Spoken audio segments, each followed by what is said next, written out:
Good evening, Canby. Welcome to a fun-filled City Council meeting. We're having a work session to start with here.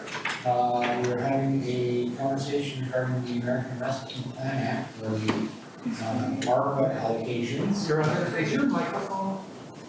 No, of course not. Why would I put my microphone on? Homage to Councilor Patton. Yeah. So I'll start that again. Good evening. Welcome to the Canby City Council work session regarding the American Rescue Plan Act, or the ARPA funds allocations. And we're going to start with our city administrator, and we'll get into it. Great. So council, the material that's in your packet was the material that you received the last time ARPA was discussed by you all. I have a proposal that I want to float with the council originally, but I just wanted to kind of go through, or I want to float by the council for your consideration tonight, an alternate proposal for funding projects. But just to kind of put everybody back in the same time and space that you were at last time. So the city received $3,982,965 was originally received. Of that amount, $34,681 was previously reported for items including 88 doors at the public restrooms, personal protective equipment, and glass shields at customer counters. In addition, $263,000 was committed for a behavioral health specialist and an emergency management plan update. You know, we have the behavioral health specialist on staff. We have not done the emergency management plan update, so just keep that in mind. But this leaves $3,685,284 available for appropriation to projects. So of that amount, the split, the last time you discussed ARPA was for general fund projects, 1.6 million, for public works projects, 1.9 million, and then for fire district 62, 129,000. It's been upgraded just based on a discussion I had today by 5,000, so 134. So staff is seeking direction for your use of these dollars. Since Colors here too, I think, to also ask. Just as a reminder, I think. Okay. I think they're asking for like 200,000. Oh, okay. Yes, I'll get to that.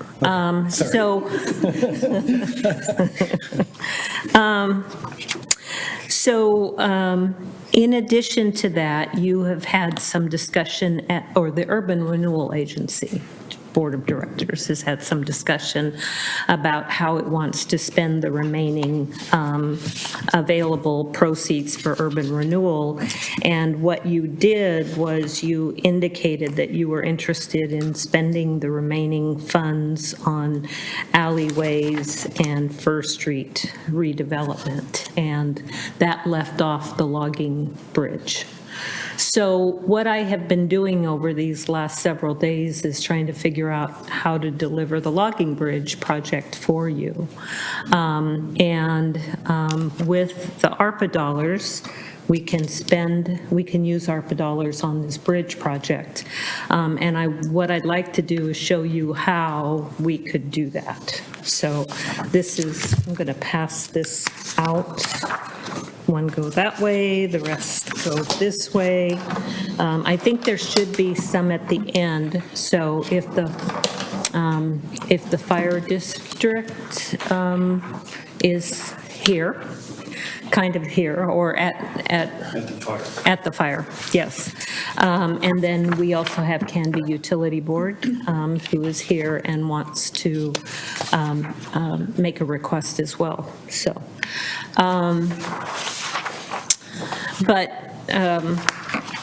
So what I did was I went through each project, and I want to kind of go through each project and show you what is available for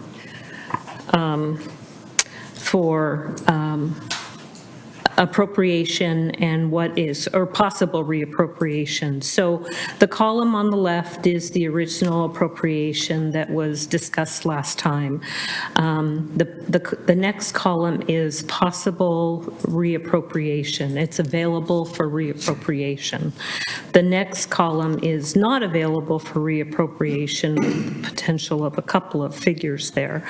So what I am recommending is that, just looking at the not available column first, that we continue to program $500,000 for the Canby Adult Center. $350,000 is that overage for the general fund that the Urban Renewal Agency wants the city to pick up. 93,000 for and 58,000, both of those are kind of the same project, for the C800 contribution, the overage contribution. Those might be potentially available for reappropriation too, and Chief can explain that a little bit further. And then water line and hydrant relocation, 36,400 essentially there. So I think you should probably also maybe take testimony from the Canby Utility Board if there's another request. I didn't have that information today. But there's a whole lot of money that can be available for reallocation, and of that amount, 2.9, upwards to 2.9 million, maybe 3 million is available, could be made available if the council is interested in reappropriating that to the bridge project. So, this has all been done in consultation with the project proponents. So the chief, knows that I am proposing that we reappropriate $207,000 for car cameras, for example, body cameras. The economic development coordinator knows that I'm suggesting to reappropriate $400,000, $194,000, all the way down the list. Most of this is projects that are in the Public Works Department, and Jerry approached me originally and said, we could do some of this work some other way if you want to reprogram these dollars. So again, this is just a proposal for your consideration, and if you want to, discuss it, or if you want to toss it out, toss it out. But what I'm trying to do is get what I know is an important project done that you've been discussing many times, and refund it some other way. So, do you have any questions about this? Did I throw you a curveball? Yeah. Yes, I would say yes. I was not prepared for this. I have quite a bit that I worked on before this to bring up, and this sort of throws me for a loop, so it's all Okay, right. okay. Turn your mic, sir. I am properly thrown for a loop on this one. All of my homework is now in flux. So, Eileen, just to make sure, right, so anything that's in the available column, that is money that we can We could move. increase, lower, or Correct. eliminate entirely? That's correct. Okay. Yeah. So as you'll see, the column, the total, is $2.93 million. The other thing that I did was remind you of the options for the logging trail bridge. 1.9 was the low amount, 2.9 was the medium amount of projects, or of improvements, and option 3 was the high amount. So I just wanted to bring those projects, or those figures, forward for your consideration as to, mixing and matching available revenues with project expenditures. So.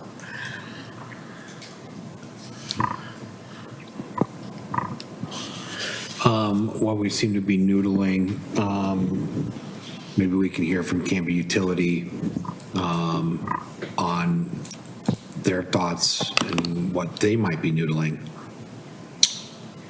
So as they're making their way up here, I will just let you know that as the liaison to the Canby Utility, I had a conversation with them about these funds and that there was some possibility that maybe they could put in a request for funds for some projects that they have been working on, considering these funds are meant for, a fair amount of them are meant for infrastructure improvements and such, and so that is where this comes from. And I did have Carol send Scott some information about having this added into this conversation, and I believe it was sent to Eric to have put in the presentation. So that was as far as I remember it going. Okay.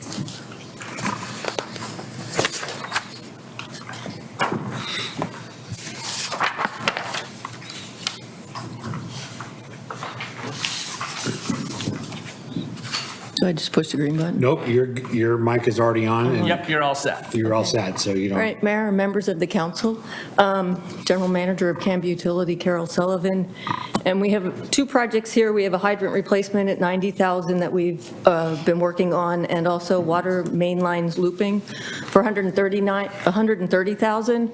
And the hydrants, we're replacing 9 of them, and it's been, actually, there's one that we determined that didn't need to be replaced, but they're old hydrants that go back to the 1950s. And then on the water main line looping, this is for about 1,000 feet, and we estimate 130,000. It's from Malino Road to Sequoia Parkway, and that line has to be flushed monthly. And in May, we flushed 67,500 gallons of water. And we're allotting to do these, but if these funds were paid by ARPA, it would greatly help us because we have our water treatment plant that's coming upon us that we are needing to talk to our engineers at Consor to determine the cost of that and where they came up with the cost of that, because originally they had given me a cost for it. I sent an email to Scott of 50 to 60 million, and it's gone up from there quite a bit. So we want to kind of nail down a better estimate and determine where we're going to get the money. So reallocating these funds would be helpful, very helpful for us. Yes, and I know that we will have more coming on the water treatment expansion, growth, et cetera, coming up, so. Yes, sir? Did I hear you correctly saying that you had determined that the hydrants that date back to the 1950s don't need to be replaced? No, they need to be replaced. There was one, while we were replacing them, there was a hydrant close enough, in close enough proximity that that one didn't need to be replaced. Okay, so, but these 9 do. There's 8, correct? Yeah, there's a big now. Okay. And if memory serves me correctly, the reason why these hydrants are being replaced is because they have a 3-inch hookup, and its standard now is 4. And so, and then I believe you were telling me that one of the fire hydrants, and when they were digging it up, was just straight welded right into the system. So if someone had come across and clipped it off, they would essentially have to take down the water to an entire section of the city in order to get the water shut off to it, because there was no emergency shut-off valve underground below the fire hydrant, which is standard to most fire hydrant installations at this day and age. Correct. Sometimes I I remember just got to these double things. check with Jason back there. No, well, our Jason is, yeah, he doesn't seem to forget too much, so that's pretty good. Yes, sometimes. Phone numbers and those sort of things. Well, thank you for letting us know about these 2 projects that, and I've gotten them written down here on my spreadsheet in terms of conversation piece, so thank you, I appreciate that very much. I have one question for Yeah. Carol. Do any of these projects relate to, Maya, could you put the, do any of the water main line looping projects, the 130,000, does it relate to any of the loop water main that's already here on this list? Where is that on there? Number 19, for example. It does not. Okay, all right, okay, Okay. thank you. Yeah, I didn't see anything in the packet, that's why I put this together for you. Great, thank you. Thank you. Thank you very much. Appreciate it, Carol. I guess to get maybe some conversation going or whatnot, I will say this. To me, I think the ARPA funds, first and foremost, I think need to, and we've done a lot of that already, Eileen and I have talked about, was looking at using those funds to reimburse the city for COVID costs, so PPE, labor costs, et cetera, that added expenses that we did not, we weren't budgeted for, and that COVID basically put on us to have to do. The other piece that I think that is important, and it's addressed in here, is the fuel station. As many of you remember from the ice storm, we got to the point where we were not going to be able to run generators and trucks to do any more work than was already going on because we were running out of fuel. And so this larger capacity fuel tank will keep us better prepared. And when we talk about emergency services, I think that that's a crucial piece. So for me, I think the ARPA funds are for reimbursement and then setting us up for what are additional safety concerns that we may have. And then I would rather see it go to some of these, public safety and the public works pieces to figure out how do we get as much of that done as possible with these funds. I like the idea of being able to have money, if there's some left at the end, to be able to put towards the logging trail bridge. I think that's a great idea and conversation piece. So that's where I'm at regarding the ARPA funds and what's on the sheet. I appreciate the breakdown here, Eileen. This is helpful to know. So I started moving things around already and whatnot. I think that this spreadsheet helps the visual to be able to do that, so thank you for that. You're welcome. Some of the money was included in the fiscal year of 23-24 budget because the staff wasn't sure when the council was going to get back to discussing ARPA. So that's also why we were able to, assume that there is not a payback, but that has been moved into the general fund budget. And so therefore, the council can decide if it wants to repay the general fund and continue that appropriation as it was originally proposed, or if that money is available for reappropriation, essentially. So. Yes, Councilor Patton. I guess for me, I guess I'd like to, I have some, just going down the spreadsheet. Yeah. If my fellow counselors doesn't have a problem with me just going down through these things and asking some questions, Absolutely. is that okay? You might hit some of ours. Okay. So according to this, you're saying the $58,000 that needs to come out of ARPA for the C-800. I'm assuming this is the radios that I was asking about, correct? It is. Correct, and I could address that and also the fire department's request of the 93,000. Okay. So if you go back real quick, so the radio bomb project, there was 5 years ago, right, went overboard for about $4.7 million, right? The executive board cut it down to about 1.7. That's what it looks about, 1.5, sorry. And so that was divided into all the agencies, emergency agencies in Clackamas County. And that's where we get, when that's all divided, and this is again an estimate, right, is $58,000 for the police and $93,000 for the fire department. One thing the executive board has been working on in the last couple weeks, and Chief Davis maybe knows a little bit about it, but not a lot, is that in one of our contractors that we use, it looks like they overbilled us by quite a bit, and we are looking to have a refund. And if that happens, I think we'll know more in the next couple of months, this whole amount could go away. So we are pretty positive that this is going to happen, but we're not sure yet until we finalize some things. So there could be a chance that those all go away. There is a chance that those are still there, that will still be there, but we are thinking pretty positive on it. So have we already paid, has the city already paid for any of this project? No, It has- just our standard operating fees that we pay yearly. That's Okay. it. So we have not paid any extra, and that was one of the things as the executive board we worked on. We didn't want to pay until we knew for sure what that bottom line was going to be. So there's a chance that that we may not have anything to pay. Now, when you say, if I'm overstepping my bounds, just let me know. Yeah.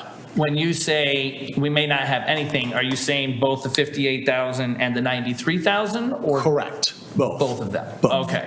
It could be that, it could be a little less, it could be zero, but we will know probably in the next couple months. So, Okay, that's good to know, thank you. and I could address the cameras if you like. since we Yeah, have so it down looks there. here, it's like so Yeah. we have already proposed to pay this out of general fund money. So correct, since we did not have this ARPA workshop, at the time of the budget was being made, we put in capital for police to pay these two off this fiscal year. So this is in the general fund budget, is not in the ARPA at this point. Now, it could be allocated using the ARPA funds, but right now it is in the general fund.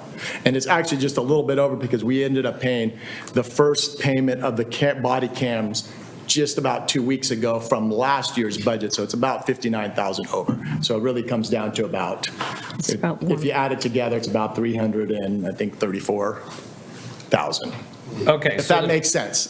So essentially, the 207,063 and Yep. the 185,000 are essentially already accounted for in this past year and this coming year's budget. Correct. Okay. So I'm surprised that Jamie would give up the $400,000 for the resilience grant. And the reason that she did was because the council did approve an additional appropriation of $50,000 for business assistance for this year. And so she felt that that was a good amount of money and that she was okay if the council wanted to reappropriate this money. She was okay with that. Okay. So Sorry, then, Jason, may I ask a follow-up question on that? So do we know, or can you explain, Eileen, like, what is that fund? Like, what was the hopes and dreams of using that? Oh, sorry. Grants for the businesses. Okay, thank you. yeah, it was Never in mind, I the have my answer. presentation. Thank you for the answer, I appreciate it. You're welcome. Thank you. Chris, did you, sorry, Jason. sorry. Chris, did you have a question? Well, I do. When you say that Jamie was willing to give it up, aren't we really just discussing paying for it from a different pool of money? Yes.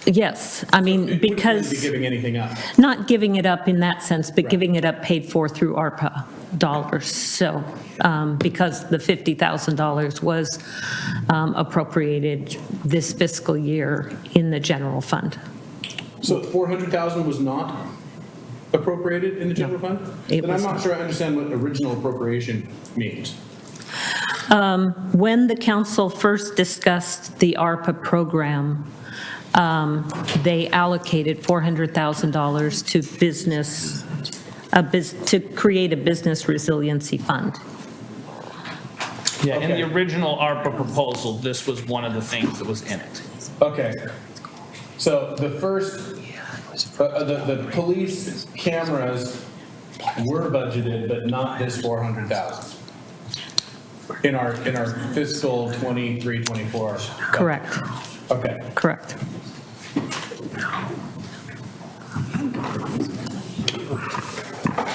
So then with the Canby Adult Center, that's, I'm assuming, the $500,000 for the construction, the building improvements?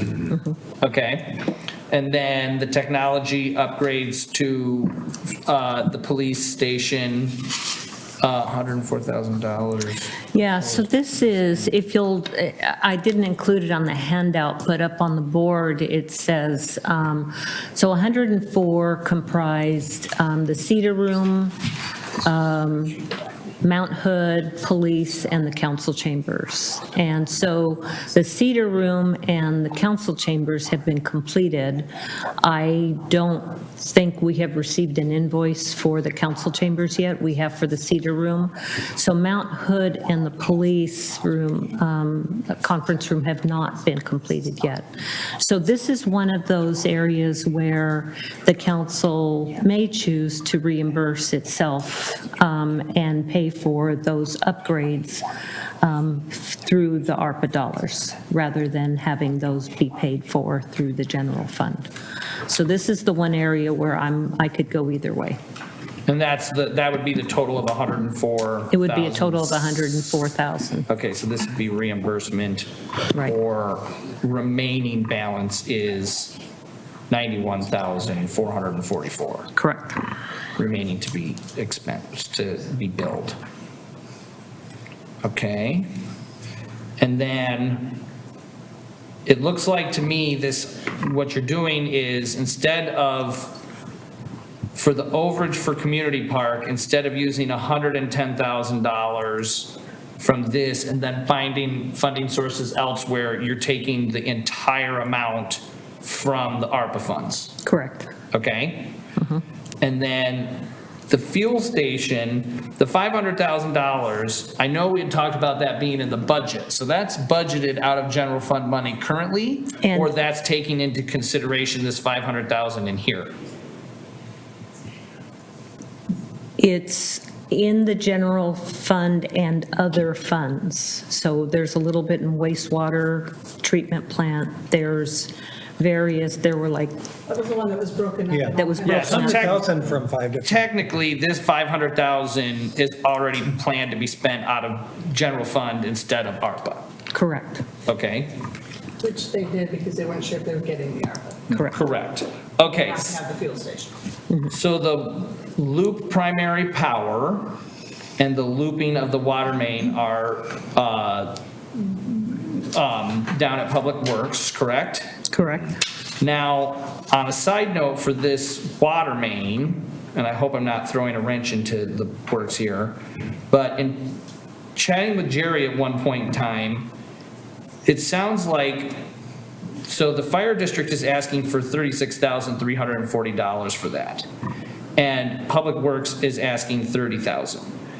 From what I understand, that water line is the same. So if we pay the $30,000 for Public Works to loop it, then the remainder that the fire district would be on the hook for is like $6,000. Does that sound correct to you, Jim? That's the point that I was going to bring up too, is I saw that as well, but the total cost of that water main was $36,000, which the fire district has already paid that to Canby Utility in hopes that we get reimbursed for that line, because it's also a savings, because at the fuel station, they can use that hydrant that we put in for the fire station for the fuel station. As part of that as well too, because of the location of where the fuel station will be. So you're right, if we change that loop water main system to the $36,000, then it would be covered. And So it is double charged. It kills two birds with one stone. Correct. Does that, this actually might be pointing, I don't know, Mr. Mayor, it might be pointing at that the Canby utility folks are here. It looks like one of them might be shaking their head on that. I missed who was shaking heads. Yeah, I think they're two separate jobs. There's a job that's already done that you've already paid for, and then there's a job we want to go from your station to territory. Jerry wants a loop system. Right now it comes from the water road into the facility. Oh, okay. He wants to go all the way down the access road to Territorial. territory. So there's actually those are two separate jobs. So it would be the total of 60, so it'd be $66,000 for both of those. Yes. Okay, see, this is why I'm asking that question, so. I'll write that number back in. So this is FD paid, asking for reimbursement, left to do. Okay, and then the 34th lift station for $225,000, that's not coming from anywhere. The $6,000 for the solar charging stations, are those the two stations that we were talking about having in the park over here, but now are putting on hold because we're not sure if that's the best place to put them, or is that a different set of charging stations? Oh, gosh. I don't recall. Jerry told me, but I don't recall. Okay. Yeah. And then there's the Walnut Street infrastructure of $1 million. And then there's the 2 asks from the fire department. Okay, I think that sort of clears up my first round of questions. I will shut up so other people can ask questions, and then I'll go from there. Yes, Counselor Banks. Thank you. Eileen, about the automated material handling thing, there was a list in the packet of other cities that also have this same technology. All of them were at least twice the size of Canby or larger. So would this make us like the smallest city by far to have this technology? I can't speak to that. I can tell you that Danny told me just today that he feels that that they are gaining staff efficiencies in the library, and that if the that this machine is not needed. I'd recommend we scratch that one off then. Okay. It's on my list. Okay. And that we also keep the $18,000 for the assessment project. I do like that. He felt that he could work that one into a budget request down the line, so that was the other reason that that wasn't included in this For the list. automated material handling? No, for the community assessment You project. can work that 18 into something else. Yeah.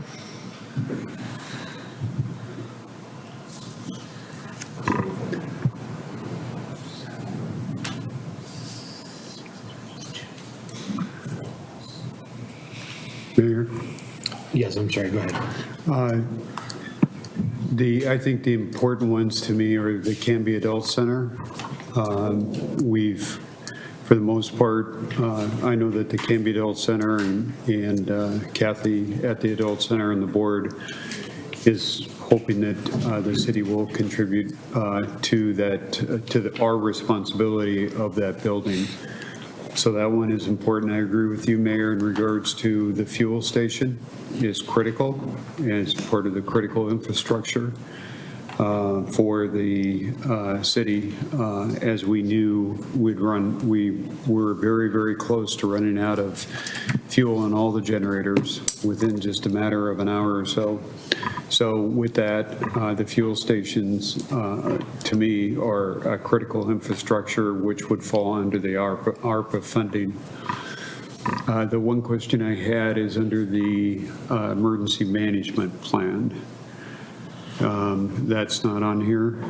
It is not on here, and it is, it's been, money has been set aside for that already out of the ARPA dollars, so I didn't include that here.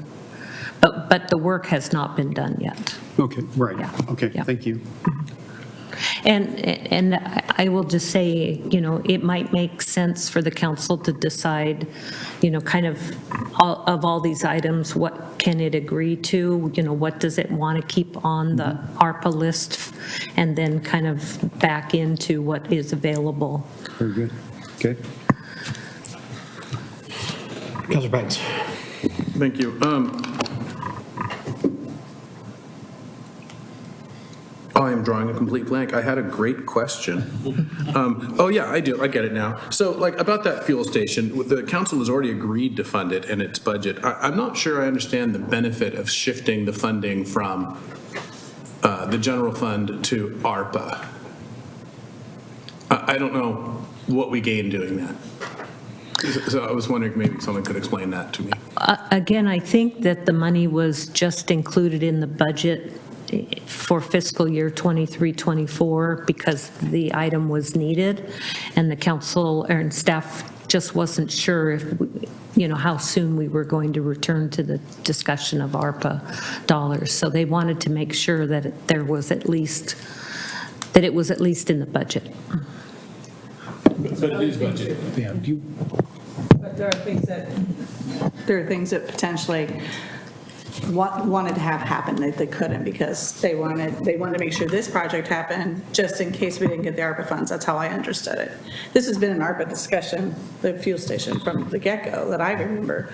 So the 500,000 could have potentially gone to the bridge or something.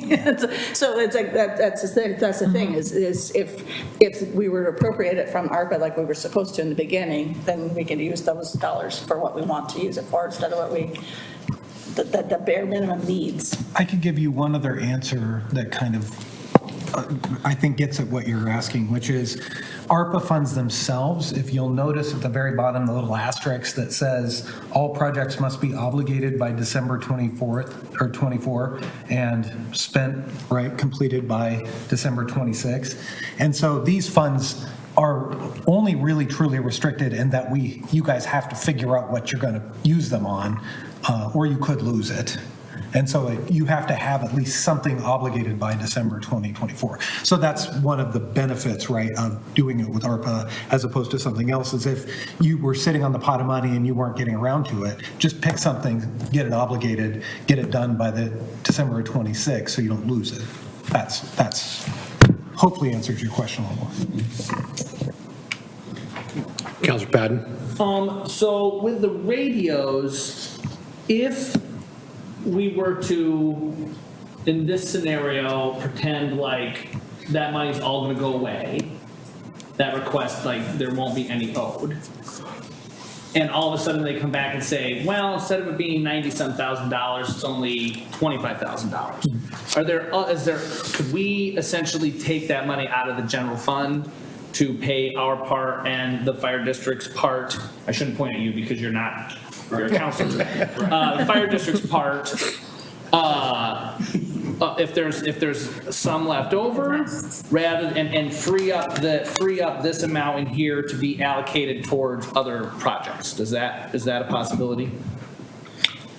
I mean, yeah, it's within your guys' ability to spend ARPA funds almost entirely the way you want, because of the amount that you guys got, and it's not really restricted. But the same with the general fund is that, It is also least it's restricted. within your purview to spend the general fund however you want. So, Right. and the only real restriction is that you have to obligate this money by the end of 2024 and have actually done the project by the end of 2026. So we can use ARPA funds as a reimbursement to the city for things that we've already budgeted and plan on spending on, like the radios, or the fuel station, the comms, and You stuff have that to we've already. you have to basically send in what you spent it on. Okay, but that's what I mean, like, we can take some of these things that we already put in the general fund for budgeting And purposes backfill. and backfill that with ARPA funds to do whatever that may be for down the road. Yeah, as long as that appropriation or that project gets done by, the obligation is made by December of 2024 and the project is completed. Got some work to hustle. Counselor Banks? I just want to say, I think that makes sense that we burn through that budget as quickly as possible so we don't lose any of it, minus the automated material handling system there at the library. But I'll tell you that my plan here is to try and come up with enough money to do that bridge project. So that's why I'm probing here and there. I want to build that bridge. Well, it's built. I want to fix that bridge. Well, And I don't care what pool of money we use for it. Well, and again, make sure then that you've started that project and that you're willing to finish it by December 2026 then. Well, so yeah, that's why I don't mind burning through the ARPA on these projects that we're confident we can burn through.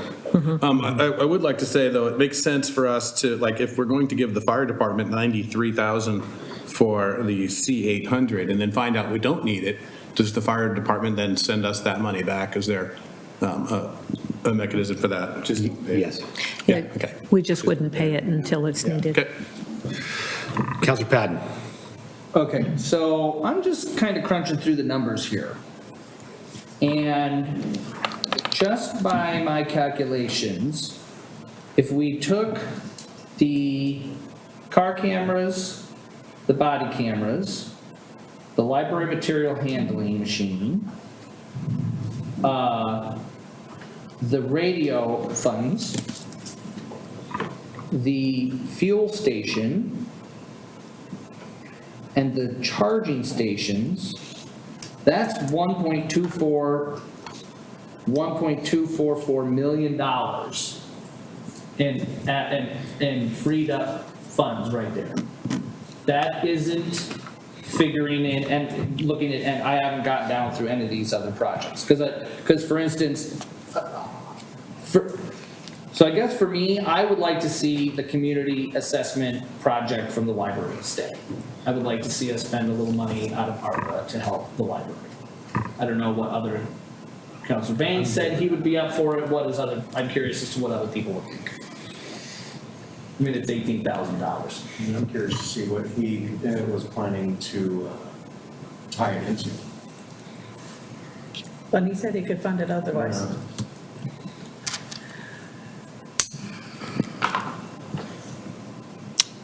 So I guess we'll put a pin in that. I mean, if you skooged the bathrooms, which we've talked about taking the bathrooms from maybe a mix of SDCs and general fund money. If you took, so instead of taking all $350,000 for the bathrooms and take it back to the original ask of $110,000? Well, 110 is still on here separately.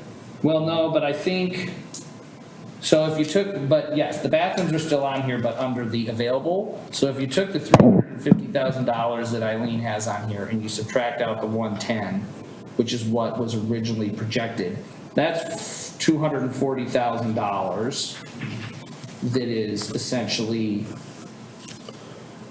well, that's not, never mind. 10 days of that. Are line 1 and 2 the same project? No, Eileen? they're not. Yeah, I didn't think so. Okay. My bad. I was getting Okay. excited. I was getting excited. Yes, Council President Hensley. Thank you, Mr. Mayor. Refresh my memory, was the solar charging station project $6,000? It's not a lot of money, but I can't remember what that one was. Pardon? You mean what? That's what Yeah, I'm trying to recall. Okay. Yeah, yeah. I would be willing to stake my gigantic salary as a city councilor that this. That's not a lot. I know. These stations in question were the ones that Public Works was talking about doing in conjunction with Canby Utility for in this parking lot, but then they had a conversation with Don in planning saying, we're doing the TSP right now, so it might be best to hold off installing those until that all is squared away. Because we So don't- these are for electric vehicles? you're saying? Correct, yeah, they're Okay. electric vehicle charging. I believe this was an emergency management thing, that when the power was out, people didn't necessarily have the ability to go charge their cell phones and things. And so I think they were trying to set up charging stations for your cell phones at the park. Oh, okay. And there was a couple of ones that were proposed over at the county fair as well. Well, that would be very important. Okay, so. And that's why they're related to- $6,000. And related to emergency Because management. the vehicle ones are like, Taking my oh, much, Xbox off much of it more. then. Okay. That rings a bell in my mind. So, Thank you. Well then, Mr. Mayor, in going down the list, I tend to think that these ARPA funds should be more geared towards infrastructure and things. So the Public Works budget, now that I know what solar charging stations are, I put that back in my list here, I X'd it out. So I'd like to see no changes there. These have been projects that we've been talking about for a long time and are very necessary and needed. And if we reimburse for the fuel station, we can use those public work dollars elsewhere in the general fund budget. So when I added up, we got the cameras, the economic development, the library. We can talk about the 18, but I have it in my number for the assessment because he said he could fund it elsewhere, Councilor Patton, and that's why I put it in here. I come up with $5,500 that we could reappropriate. And that's the number I want to talk about is those line items. I don't want to take away from the radios and the, for the police or fire yet, because we don't know for a couple of months yet. I mean, and we don't have We to. won't know for sure, that is correct. Right, and we don't actually have to decide tonight because we have to obligate it in December. So we can wait a couple months and find out what the number's going to be. So. That's December of '24, not this year, so that's Oh, another yeah, year. we have a year, so, not that it would take that long, but, I mean, we can wait a couple of months and find out if we need that money for the radios or not before we make our final decision. Correct. So, I would like to leave the radio money in there for right now until we know, and, if we find we don't need it, then we can move that over to potentially reappropriating it to the bridge, because I do see this as an opportunity. But I don't want to slight the projects that are necessary in public works and emergency management. I don't see any need for the 400,000 in economic development now, these business resiliency grants, the pandemic has passed and businesses are thriving in town right now. So I don't see that as a necessary object. So that 400,000 right now is off the table for me. I don't want to pay dollars from ARPA out of that. Yeah, for and at all. that was part of Jamie's thought process. Okay, good. It was And I'm a glad different that point in she's time. on board with that idea, so. And with Danny being amiable to letting go of those dollars as well, I don't see any reason why that $1 million that I just identified couldn't be reappropriated, so. But I want to leave the radio intact until we find out in the next couple of months, when chief let us know what they need. I'm done for now. Thoughts on the Canby utility asking that, or was that included in your, You know, actually. number? Thank you. Thank you for reminding me, because I did have a note down here. I am for helping the projects for Canby Utility, because again, this is, the ARPA funds are supposed to be for emergency management and infrastructure. And I mean, hydrants from the 1950s. So I'm thinking, though, if there's only 8 and not 9, maybe they only need 80,000. So maybe not the whole ask, but I would want to give them some of their ask to help them with that project. And I'm thinking if we relieve some of these funds elsewhere, I think if we piece it all together after we're done with this, we can figure out how to do the bridge. Councilor Patton has up, and I'll come to Chief, or Councilor Davis, excuse me. So I just wanted to make sure I'm on the same page with Councilor Hensley. You're advocating to keep the whole 1.901 million in the public works section of this? Correct. Okay. Councilor Davis? I had the same concerns about what we can do to help Canby Utility. They've been a great partner with us. And I do know that because we're involved quite a bit with Canby Utility on flushing these lines, that's a huge amount. It's a lot. Annually that they have to give up in regards to not looping that. So I'd like to, minimum would be the water main looping of the 130,000. And I also agree with Chris in regards to trying to get some money, and I very much appreciate what you did for us. Oh, thank you. That was nice work in regards to trying to get something done on that bridge. Because I even think if we're using the ARPA funds even as a reimbursement piece back to the general fund on some of these things, that's alleviates some pressure on the general fund and also becomes a little bit more fluid for us to use if this is where council wants to use it. Councilor Banks? Yeah, I mean, thank you. I don't recall that the general fund has a whole lot of pressure. I thought we had a pretty hefty overage. I mean, I don't think we're in any kind of crisis there. We're not, but I wouldn't like to get there.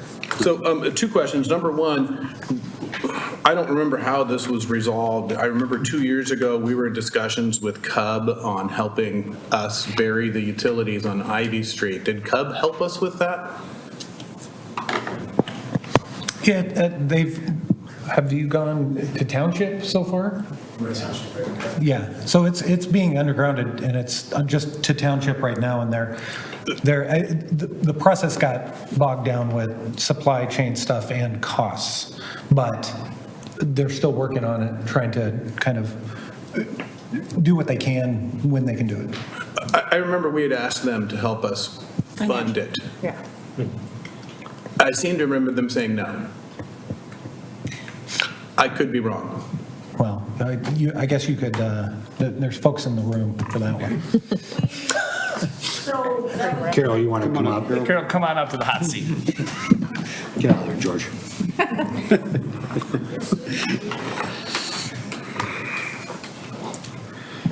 Mayor and council, the Ivy Street project is 3 phases, and we are paying $300,000. We gave the city a credit of $300,000 towards each phase and split it out,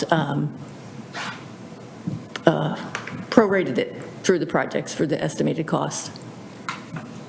So when you say credit, it's like credit on our power bill?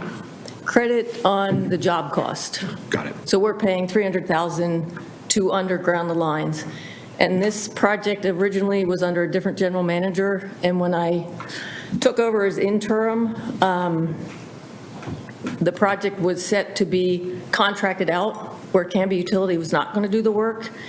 And we met with Scott and my adjacent head of operations, not this Jason, but, and Jerry, and we talked about it, and Jason Burning said he wanted to do the job. We can do the job. It's going to cost less for the city. And so there was an intergovernmental agreement, and we just did away with that and worked with the city and did a job the way we used to do jobs with the city, where we'd work together and we wouldn't hire it out with a contractor that's going to cost the city a lot more money than having Cub employees doing it at cost. Okay.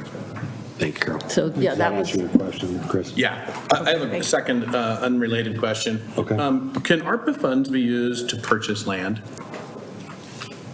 Yeah, they're not restricted for us because of the amount that we got is under a certain amount, so, yeah. Councilor Patton. So it sounds like really about this 1.65 million that's in the general fund category is what we are working to free up. Is that correct? Yeah, I think so. Seems that way to me. And so with the Canby utility thing, if you took the $130,000 and did $80,000 for the fire hydrant, take $10,000 out for the per fire hydrant, it'd be like $210,000. It sounds like people are amiable to that ask and putting it in like the secured column of funds. Well, and I'm just going to be frank here. Like, if we're willing to spend $6,000 on solar hookups and $18,000, or maybe not $18,000 for the library piece, I mean, what's 10 grand at this point? Yeah. Why not just do the full 90 for the fire hydrants? Well, I mean, as their liaison, I would love to see the full amount. Well, I don't want to be greedy. That's not greedy. That's like, But they did just say they only needed 8. so- I get it. Well, no, this, They said 8. They just said 8. Yeah, She said 8. So it's It says 9 in here, $10,000. but they confirmed that now they've So now it's just discovered one 8. of them isn't necessary. It's 8 hydrants, and we removed one, but we still removed the one that wasn't necessary. so the 80,000 would cover the project. Yes. That was Jason's good. tracking the cost. Yeah, there you go. I love she looks back. Yep. Hey, well, sometimes as a director, you just kind of go, okay, what are my people telling me? So I get it. Yes, sir. My question on this is, once the funds are obligated, is that set in stone, or is there an opportunity to adjust it? Obviously, when we find out about the cameras, if they're less, we'll have money left over, but once Before- this is obligated, not that we would want to change it, but is it, if something comes up and we need to move something around, can we Certainly, obligate it the- somewhere different? The idea here is that the government, we have to report back on how we spent the funds. And so unless and until you spend them, you don't have to report it. And then, that drop dead date for obligating it is letting them know what you're going to spend it on by at least December 24. Okay. So my preference on this is, one more question before I give my preference. Canby Utility and Canby Fire, the only way that they can get any ARPA funding is through the city, correct? They cannot get ARPA funding any other way. Correct. Well, I guess technically they could go ask somebody else for it as well, but yeah, they didn't get it themselves. They can't get it themselves, okay. So my thought is, I want to honor them, right? And leave these options in there. They do a lot for us. I think we need to help them because they don't have any other opportunity to get the ARPA funding. Right. So I want to fund the Canby utility projects. I want to fund the fire station projects. Agree with Council President Hensley to leave the public works. We can take out the 400,000 and at least the 194 from the library. The 18,000, I can go, I'm not going to argue, I'm not going to die on that hill, it's $18,000. So whatever we do with that one, leave it in, take it out, I can go either way on that. But I do agree that, Council Brings, you want to get the bridge done, and if that frees up money that we can put over to the bridge, then I say we put that money over to the bridge, and let's see if we can't get that project done. So, Councilor Patton, go ahead real quick. So I would like to suggest that I want to see something done. I want to see us get something done. And so it sounds like we're in agreement to do the 1.901 million in the public works section, the $210,000 for Canby utility, and the $36,340 for the water main to go with our $30,000 to do the whole thing. So that would be $2.147340 million. I say, well, we've got a consensus, give direction. I would like to see us give direction on that amount of money tonight and get those projects going, and then start looking at some of the other stuff, and then that 1.4, 1.6, then we figure out what we're going to do there. Because if we're reimbursing the $500,000 for the fuel station, essentially that's going back into general fund money. And so if to do the bare bones on the bridge, it's going to cost a couple $100,000. Well, we would just essentially draw from that $500,000 that was reimbursed for the fuel station. That would be my preference tonight. So we are 3 minutes out from the start of our council meeting, and we need a break beforehand. So I want to maybe alter that suggestion and maybe have staff take this information that they've been given here tonight, clean up this spreadsheet and bring it back to us in a meeting or two so that we can then see what that looks like, and if there's more massaging that we need to do, we might have some answers on some other things, maybe we don't, but at least cleans it up, and then we have a better look at it to be able to have that dialogue, as you're saying. Does that work for, does that help for you? Counselor? Just very quickly, I like Jason's plan, but the one thing would be the adult center. Scott Archer I was in meetings with Scott Archer at the time with Kathy, and more or less obligated as best he can, of course, with council approval of 500,000. Right. Yeah, and my bad. I am all for that 500,000. We need to do that. Okay. So we'll get it cleaned up. Eileen and I will work on when we can, how much staff time might need to get that, so we can get that back to us to continue to work through that. Does that work for Do this another work body? session before another. Okay. Yeah. Yes, we would do another work session Yeah. here in a couple meetings. Does next that meeting. work for staff? Absolutely. Okay. Yeah. Good work. Perfect. Did you get Thank enough you. from us? Yes, I did. Okay. All right. Yes, I We did. are going to bring an end to our work session.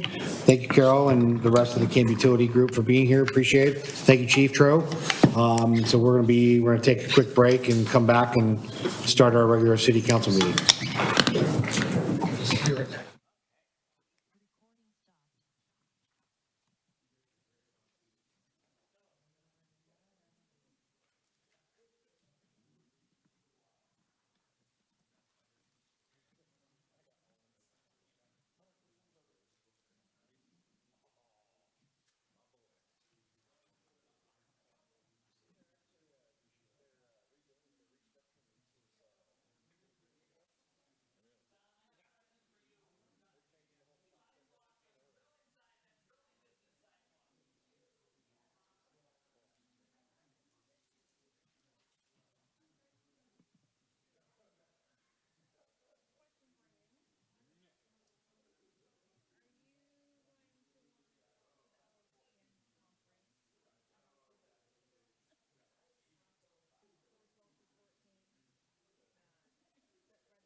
Welcome to the Canby City Council regular meeting. Thank you for your patience with the late start. We had a very engaging work session that ran right up to the wire, so thanks for holding tight.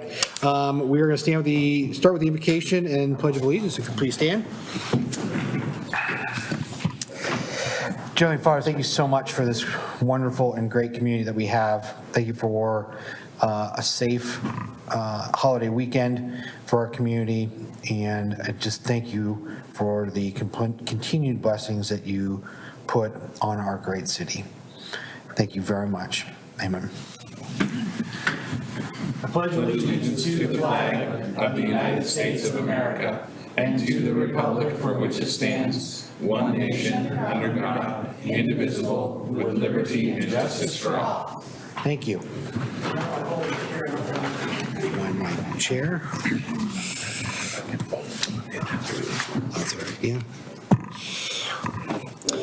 First up on the agenda here is citizen input and community announcements.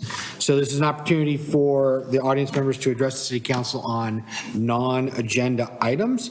If you're interested in speaking to the council via Zoom, please reach out to our city recorder on the day of the meeting by 4 o'clock so that we can get you in here. If you are here, please fill out one of the yellow cards and bring it over to our city recorder, and we'll make sure that you are heard on the matter or topic that you wish to talk about. The only card I have is Don Hardy. Hi, Don. I didn't realize we had to make staff fill out cards. This is an exception. Good evening, Mayor and council members. I was given a request by Belinda Goody, from the executive director from the chamber. She had an urgent matter that came up this afternoon, but she wanted me to make a community announcement about an upcoming event next week. And it's regarding the comprehensive plan process update, and to read a letter into the record for the community to promote engagement in the comprehensive plan process, which we highly encourage as well. So I'm going to go ahead and read that into the record. My name is Belinda Goody, Executive Director for Canby Area Chamber of Commerce. I'm here today to state the Chamber's position on the Canby Comprehensive Plan. We agree that Canby is fast-growing and a unique community with a small-town feel, and that our local business community offers a full array of services to those who live, work, and play and traverse our vibrant downtown and outlying business areas that are growing. We see growth firsthand, not only in terms of growth in our membership with the Chamber of Commerce, but we also see very clearly an emerging regional distribution hub with businesses like Columbia Distributing, where we are one of just a handful of their distribution centers across 3 Pacific Northwest states. Canby is also a hub for manufacturing products, such as those made by local businesses like Pioneer Pump, where the Chamber provides certificates of origin to facilitate their products being placed and shipped overseas to places like Dubai. Rooted in agriculture, Canby is home to historically diverse pastoral farms, which raise everything from herds to herbs, but known for hazelnuts, which are shipped to locations throughout Oregon and around the world. The city anticipates population growth over the next 20 years, requires thoughtful planning to ensure stability and sustainability. This includes looking at this plan from all angles for potential impacts on local businesses, infrastructure, the environment, and making sure there are maintenance and upkeep plans built in which may create additional jobs. Following our upcoming Best of Canby Awards luncheon on July 11th, which is the plug, there will be an opportunity for chamber members to provide candid and necessary feedback about the city's comprehensive plan, so their opinions are also considered as part of this transparent discussion about Canby's future. I would encourage everyone who has a stake in Canby's future to take advantage of this opportunity to be heard, so that all can be part of the outcome, both in the short term and over the next 20 years. Those who wish to provide feedback can visit the Canby website to participate in their online survey, which is at https://publicinput, all one word, .com, cultivating Canby, all one word. Thank you for inviting our participation in this important discussion. Sincerely, Belinda Goody. So just wanted to read that into the record, as Belinda was literally had a really urgent matter come up and said, can you please take care of this? And I said I'd be happy to. So that was it. Thank you. Thanks, Don. Thanks, Don. The other yellow card I have is for an agenda item here coming up, so we will come back to that one. I don't think we have anybody online, Maya, tonight. No? Okay. I will then move in. Next on our agenda is a presentation regarding a Canby recreational complex, and that's Patrick Sampson from COGEO.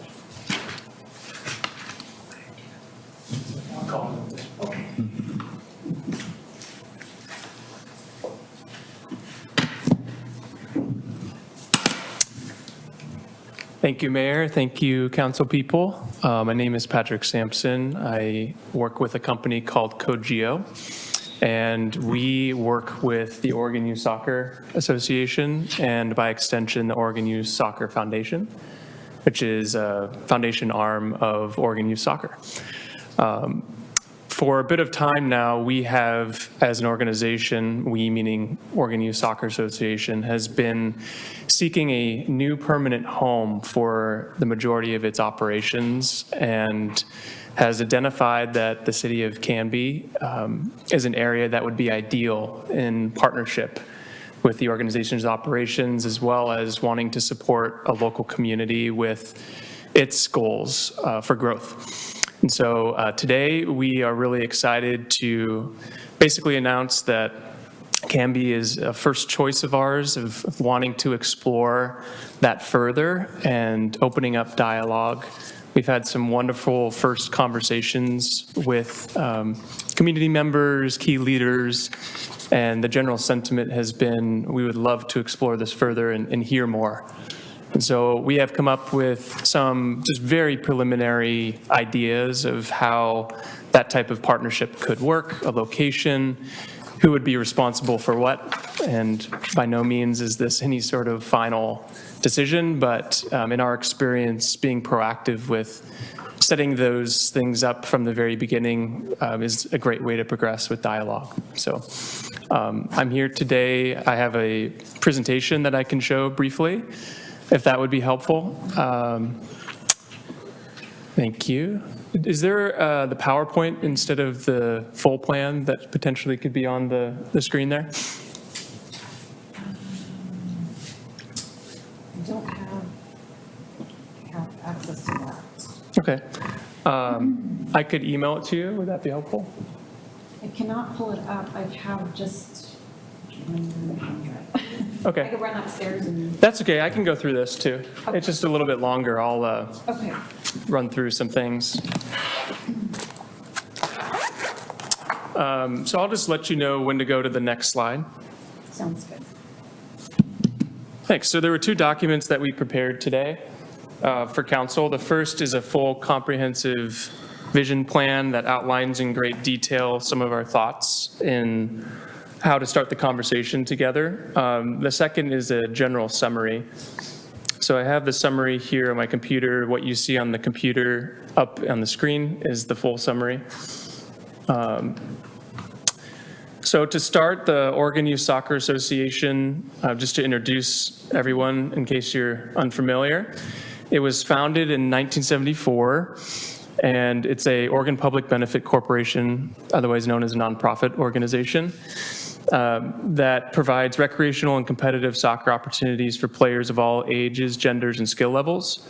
There are 93 member clubs, 51,000 recreational and competitive players, and 2,000 referees. It's the largest youth sports organization, amateur, in the state of Oregon.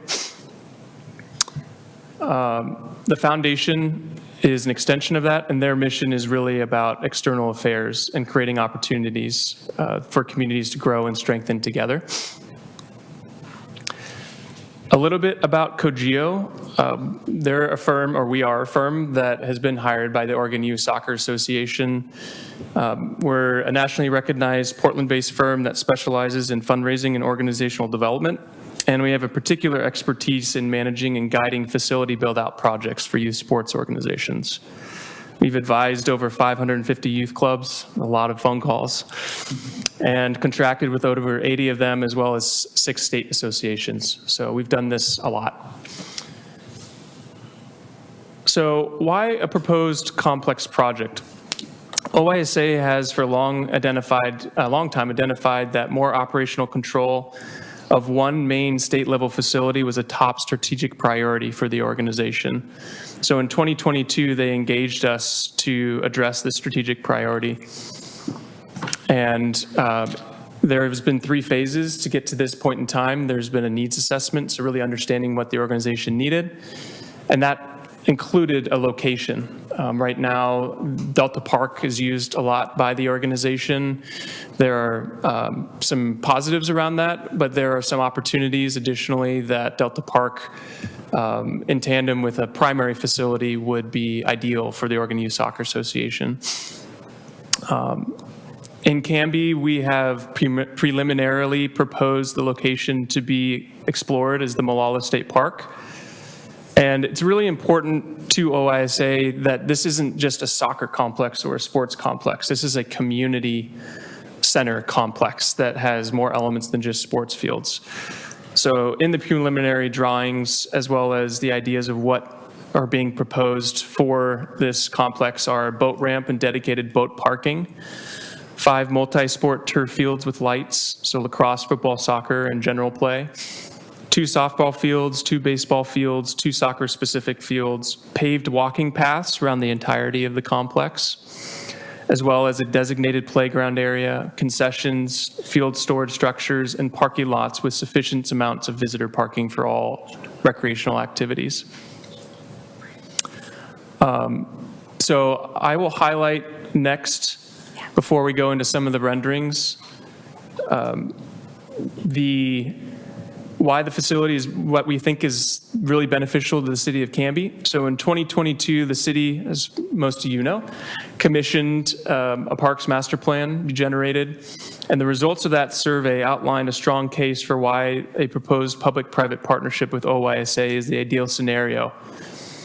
So I just want to highlight a few to note. The proposed facility directly addresses the top desired amenities by Canby residents. The top one is a community center with sports fields. The proposed facility also addresses the top areas that are least addressed from the perspective of Canby residents: athletic courts and athletic fields. And then the top way to fund these projects, as perceived by members of the community, is public-private partnerships. So it touches on all 3 of those things from the data, from feedback from city members. So on the screen, we have drafted, again, preliminary thoughts around what a design could look like for the facility. You can go through just a few of those if you'd like. There you see the boat ramp. And it really caters to the current shape. So there is not a lot that would be done to the shape of the park. So it takes into consideration that.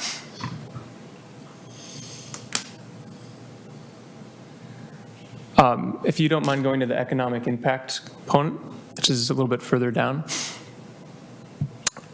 One thing that we take very seriously is the economic impact with our civic partners and what it could have on a particular location. So I just want to highlight some of the calculations based on what we have proposed. You can keep going through. I'll tell you when to stop. Okay, great. Perfect. One more? Perfect. Okay. So the following is a preliminary economic impact analysis produced by us, and the value the facility would have on the city of Canby on an annual basis based on our calculations. There would be 19,200 total visitors, defined as annually 9,000 tournament visitors, 8,200 local use visitors, and 2,000 local and community-related use visitors. There's an economic spend of approximately $120 per day per person for non-local visitors. That includes lodging, dining, entertainment, retail, travel and associated expenses. If any of you have been involved as parents, you probably have experienced this personally. The average daily expenditure of a local person conservatively is $10. So whether that's transportation or food. We also expect with the number of tournaments that could be potentially offered by all sports, the number of room nights generated would be 10,800 from 11 tournaments.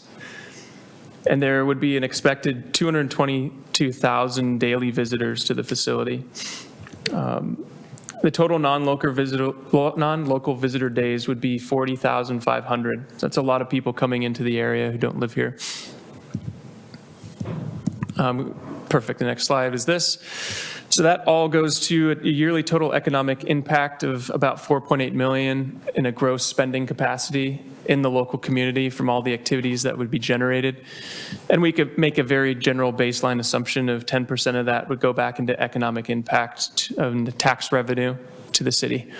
So this type of activity in the area produces a lot of economic impact in all our partner cities. So I'd like to define, if you go back a little bit in the presentation, the roles and responsibilities in preliminary discussions that we have had. I'd like to outline those now. So a lot of folks ask us, well, who's responsible for what at the end of the day?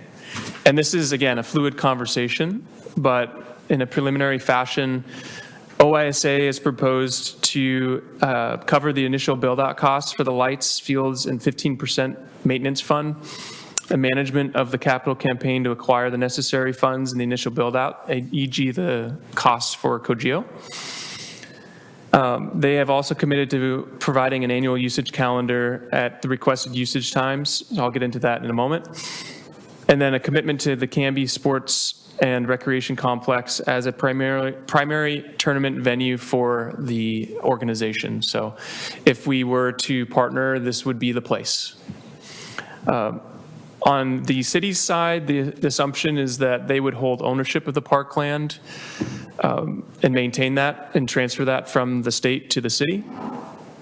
They would also operate and maintain the facility's premise and scheduling and oversee the facility's profitability, which from day one is profitable in the way that we have outlined it. So they would receive the incremental financial benefits of operating the surplus from the facility, as well as the economic benefits of the tourism as previously outlined. And then also the commitment to work with OISA to secure grant support for initial build-outs of infrastructure improvements. That's really just a sign-off for other government agencies to say, yeah, the city wants a road here or whatever it may be. Annual usage calendar, if you go a bit further down in the presentation, only about 14% of the total hours for the fields are in total what the OISA organization needs. The other 85% or so of the 7 fields, and not the baseball, softball, are additional available hours. So really what that says is there's still a ton of room for local participation, adult leagues, you name it. So our proposed next steps for council before opening it up would be approving the allocation of the interim city administrator, whom we've gotten to briefly know, to work with us to continue to progress exploring this project. Also to allocate the Parks Committee to work directly with OISA as a liaison to the full city council for the project as updates are achieved. And then conceptually approve of our organization to go and have conversations with the community and gather more feedback. So the goal of today was really to introduce OISA, introduce our initial thoughts on the project, as well as propose some next steps. But with that, I open it up to any questions or feedback. Yes, Councilor Varga. Thank you. That's a great presentation, and honestly, I'm excited about the opportunity. One of the things when I went through when we saw the renderings, it didn't look like a ton of parking. And so that's one of the things that I'm curious on is how much parking does the facility need if there's an event happening, and is that adequate? Yeah, so our analysis in doing a lot of these projects has been that there needs to be about 40 parking spots per field. to fully satisfy any level of demand. And so in the renderings, we actually have, I know it might not look as such, but I it have a is small sufficient to screen that up number. here, so that's Yeah. probably why it looks small, but. Yeah, and we actually had to get fairly creative with that compared to other projects, given the shape of the park and the flow of traffic, but that's the magic number. Okay. Yeah. I know that's, that's on a lot of people's minds is, parking and where will people park? So, thank you. Yeah, and that is also taking into account the locality of fields as well as people that want to come just recreate in the area. So there are specific parking spots for people that want to start a walking trail in a certain place as well as people that might need to go to certain sports fields. So that's been taken into account in the plan. One last question for you. In the development of it, if it moves forward, I know there's people that use the facility now for like walking their dog or, stuff like that. How will this affect that? Are we going to change a lot of the wooded area? Is it going to, are we going to lose trees? I know that's a big concern for a lot of people as well. And will we somehow maintain kind of the character of the park as it is now while adding additional use? Yeah, great question. So one thing that we always advise to the partner organizations that are working with cities is have preliminary conversations about shared goals. What is it that is really a win-win situation for everyone?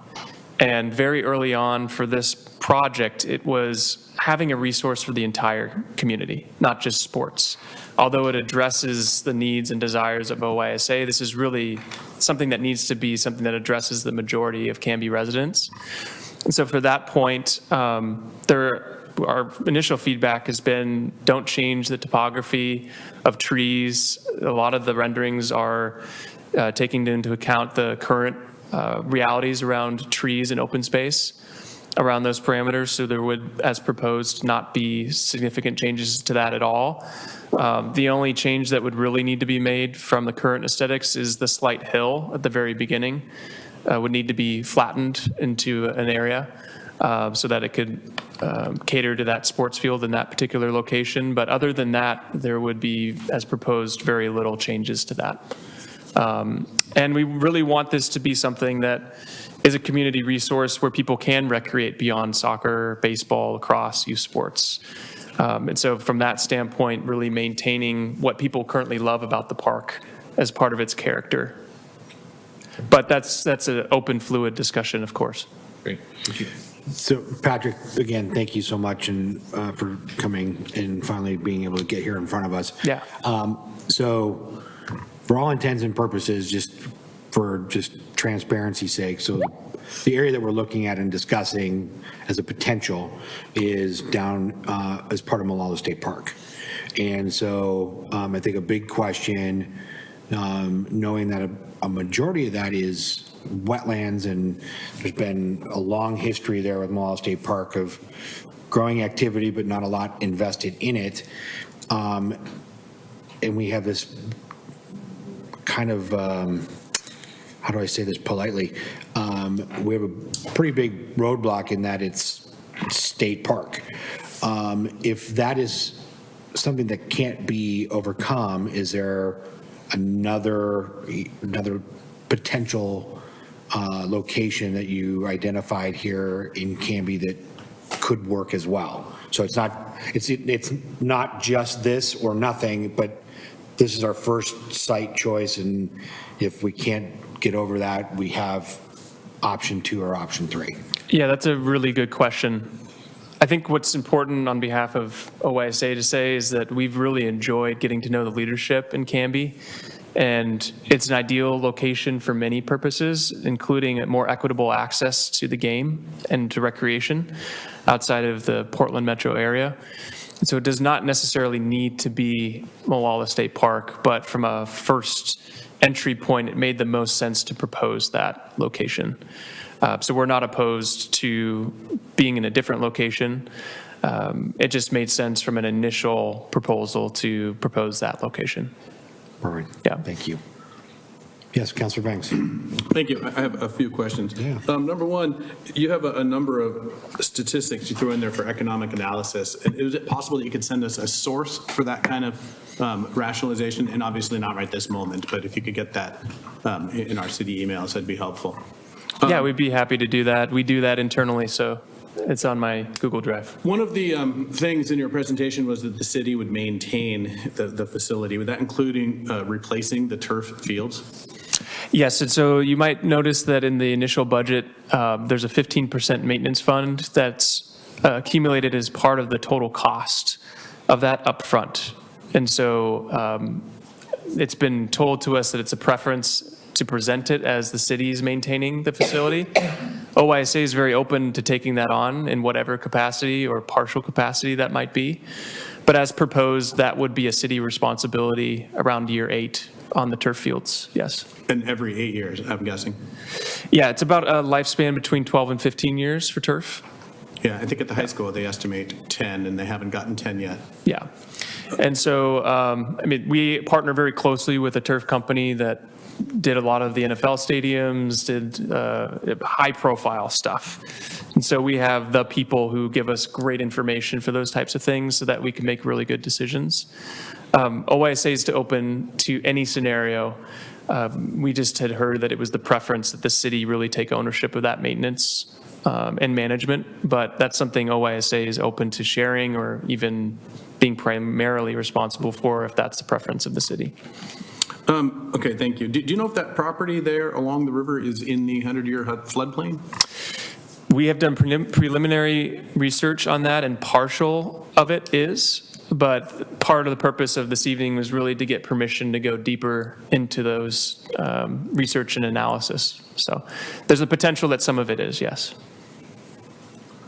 Okay, it strikes me that that would be incompatible with a turf field, but I don't know what the flood status is. I don't know what happened in 96. Yeah, usually 100 years, okay.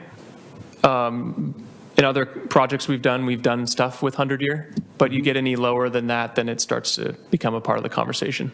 Is that property on a septic system and well? I'm not sure. Yeah, okay. we need to do more research on that. Big issue there. Yeah. And then in your presentation, you have a list here on page 9 of top components, amenities for public engagement, with the community center and sports field listed as the highest priority.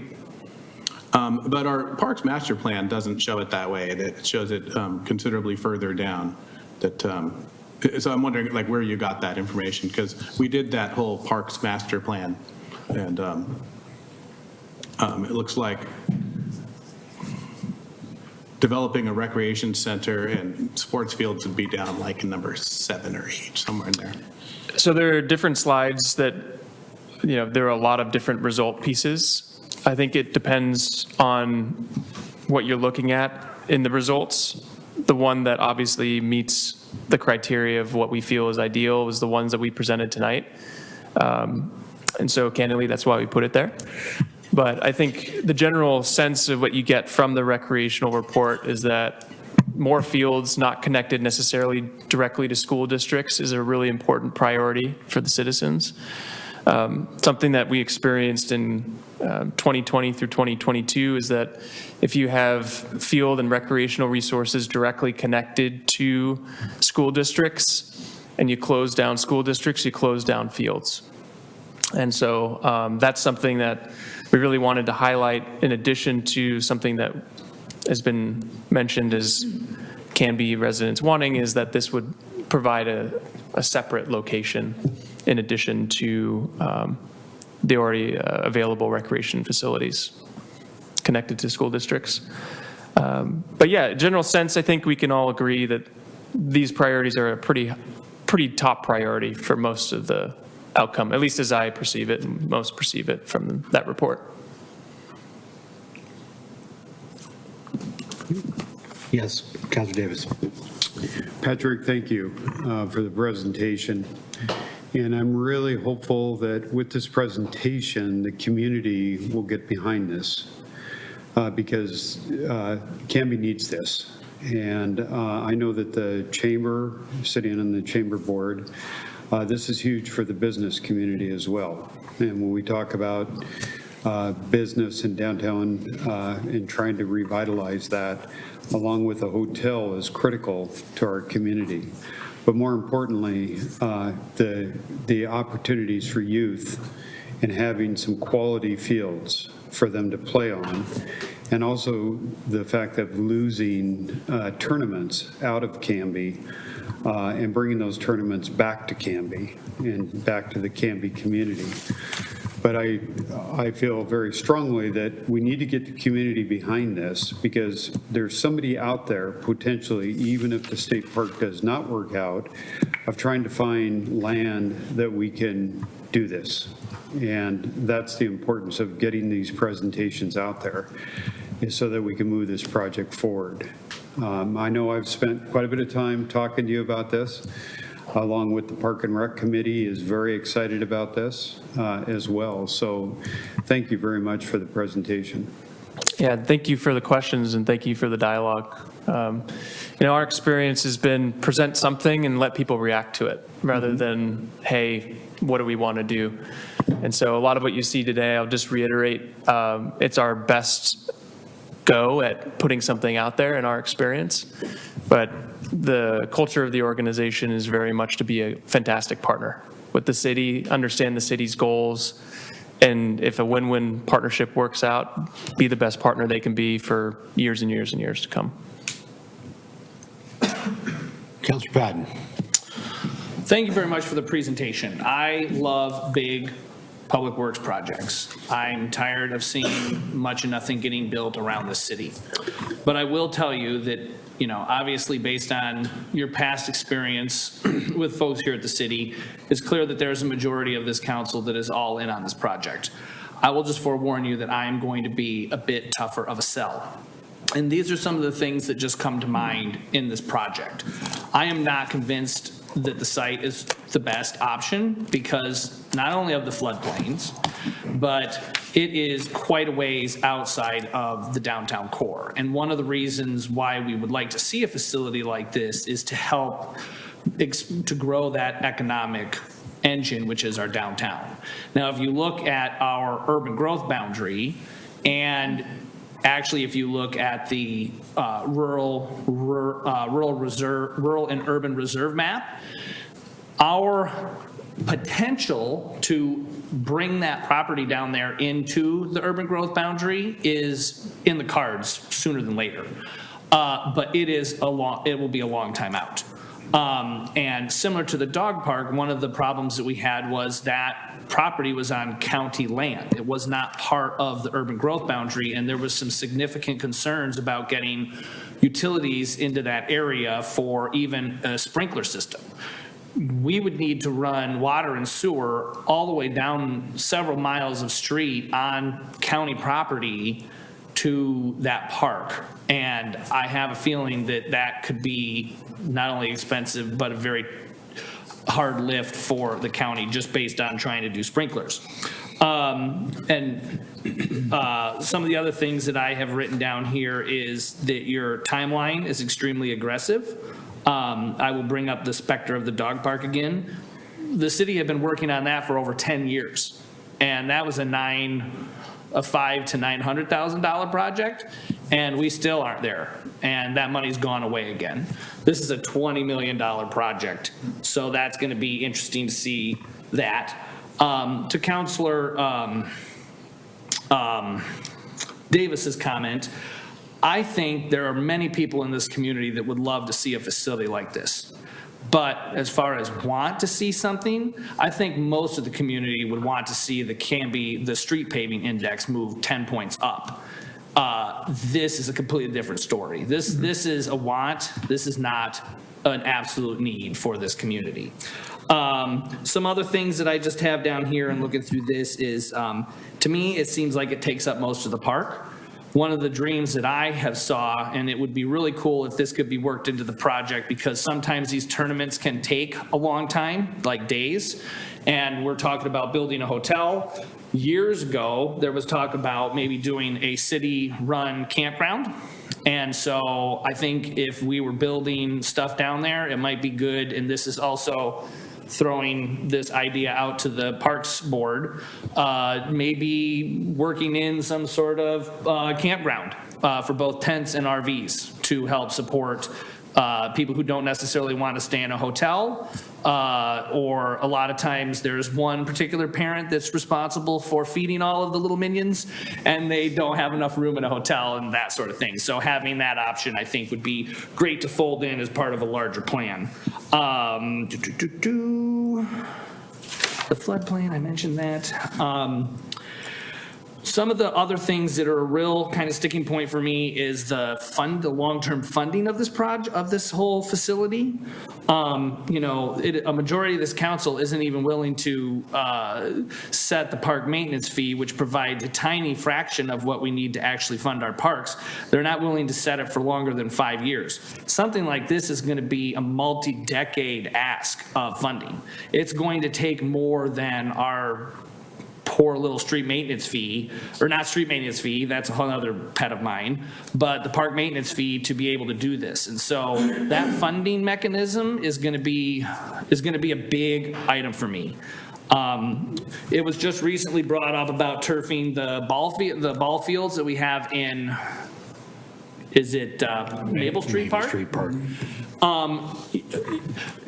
I had mentioned in our budget committee meeting that, we need to, before the turf even gets on the field, we need to set up a restricted fund similar to your 15% field fund here, so that money is, to replace that turf, is in that hopper as we go. Because unfortunately, much like the adult center, back decades ago, people had a great idea of using grant money to build that facility on someone else's land. And back when I was originally on council, there was talk of tearing that facility down because there was no funding for it. And it continues to be a challenge every so many years to make sure that the walls stay up on that building. And I don't want to see a facility like this become a similar burden. The other thing I would say, let me see, if a single cent of public money is spent on this project, then there must be the ability for, if a father and son want to go hit a ball on that ball field, they need to be able to do that without getting an act of Congress or blood test to go and do it. That facility has got to be open. If a mother and a daughter want to go play soccer on one of those fields, they need to be able to do that, because that's what the community expects for us to take their money and put it into things that they use. And that would be another huge thing that would be paramount for me. And the staffing too. I mean, we have a hard enough time, it's starting to come out of the bag now. The Canby welcome sign down here by Safeway, the city doesn't really even have enough staff to take care of that. I've been taking care of that by myself, funding it from my pocket since August of this year, because I decided I was sick and tired of it looking like crap. So, I mean, to staff a complex like this, that's going to be huge. And so the city would have to make a humongous investment in staffing, not only just people to be able to do like the physical labor of maintaining it, but if you're talking about booking the fields and running the concessions and all of that stuff, that is going to be a big one. So, like I said, I'm all for it. I'm a volleyball official, so I am all for sports and what they do to help, foster young adults and provide teamwork and learning and leadership skills and such. And I really hope that you can close some of those gaps for me when it comes time to bring this to us. Well, thank you for those comments, and I've been taking notes here on each one of those, and would love to continue to be in dialogue with you about all of them. Something that I can note right away, which is really important, is funding. And in the presentation, we have committed to that being something that is external from the city. And so the support of the city is really important from being a partner, but the actual build-out costs, because of the nature of OYSA being a state-run organization, that opens up funding potential to far more greater sources. And that's COJU's particular expertise, is in fund development. And so I can guarantee you we'll at least have a very candid conversation about what's feasible, what's not feasible, so that we protect that for the city. Okay. Yeah. The American Rescue Plan has been candidly a big help for these facility projects at city, county, and state levels. And we intend to make that one of many different avenues for this facility's funding potential. Explore that at different levels beyond the city. At the state level, it brings in a lot of business to the state, beyond just participatory elements at the state. Having regionals and other national tournaments is a really viable option with this potential facility. And so funding mechanisms that addresses such should be on the table. Okay. But we can go into greater detail with all that as we progress. But thank you. Any other questions or comments for Patrick? I do have a comment card from somebody that wants to make a comment about the presentation, so. I have some thoughts, but I'm going to hear from anybody in the room Okay. first. Patrick, thank you. Thank you, everyone. Hang out in case we have a couple more questions for you. Sounds good. I'd also be remiss not to introduce the board president of the foundation, who's a local Canby resident as well. Would you like to say hello? Hi, Vicki. Hello. I think most of you know Vicki, but just in case, thank you for coming. And thank you, council people and the mayor. Appreciate your time. Thanks, Patrick. Ken Arigati wants to address the council on this topic.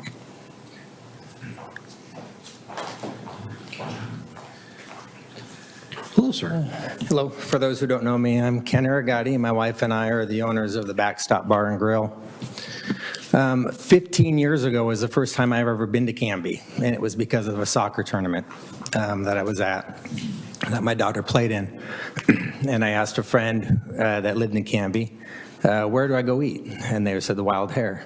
And so not only did we eat that day there, because we enjoyed it so much and loved the community, we ate there on a monthly basis. So I think that economic thing that he was showing isn't as high as it probably will affect. Like for our business, when we do get tournaments in town, my business goes up 30% on a Saturday, which is huge because of tournaments in town. But what that probably doesn't show is that I have regular customers that come in for breakfast every Saturday who will come and tell me, hey, I'm not going to be there Saturday, we're going to be in Sherwood. Not going to be there Saturday, we're going to be in Newburgh for different soccer tournaments and stuff like that. So it really has an effect to our business and the growth of my business. I'm in the process, would like to open up the Italian restaurant and a brewery. Because of interest rates, we're not going to do that at this moment. But with the complex like this, makes it that much more viable for me to do a project like that. Being that the first time that I ever been to Canby was because of a soccer tournament, who knows who else we can bring to this city to open up businesses. Sports is amazing to businesses in town. People stopping to get gas, people stopping at Cutsford's to pick up water for a game. I mean, I don't think the distance I don't know if that park will work, but people will drive a mile and a half to go to a restaurant, to stop at a grocery store. And it does have a profound effect on our business and businesses around me. So I just wanted to get up and say, when I saw that this was going to be this recreational complex, it is something that I feel this city can't not try to do something like this. I think the economic growth will be much more than what they're showing, not only from what it'll bring, but what we lose from Canby itself are people leaving town to go to sporting events. So I just wanted to say that. So thank you, Ken. Obviously, I'm pro for it. Thank you, Ken. I didn't know about the yellow card I had to fill out. Yeah, if you want to grab one real quick and fill it out so that Maya can just keep track of it, that'd be great. If there's anybody else that wants to as well. I will pause for a moment. While we're doing that, can I go get my water? Sure. Awesome, I'll be right back. You should ask where it is. I didn't want to leave. You should have asked where is his water. Yes, Jason, you have permission. Mother man. I'm glad he raised his hand. I thought that was good. That was classy. Can I? It's like an elementary kid going, hey, can I, you know? Teacher.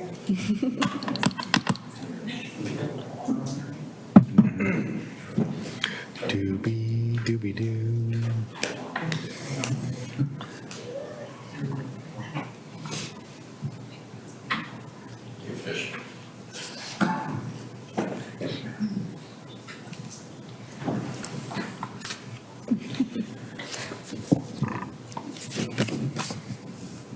Miss House, the floor is yours.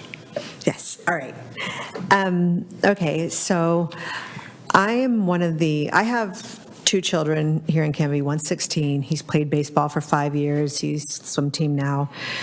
We played all around the fields here. And then I have a 2-year-old who loves to run around the park at Malala, my dog. Yes, so a lot of people were, I'm a lot of agreeance, like you were reading my mind, with you. I think it's a great idea. I loved when my son was playing baseball for us to go to the sports complexes. It just brings this energy, this high energy, and I think it's great. I think that it's going to be great for businesses. I think it will be, it has its pluses and minuses, but overall, people want it, and I think that's great.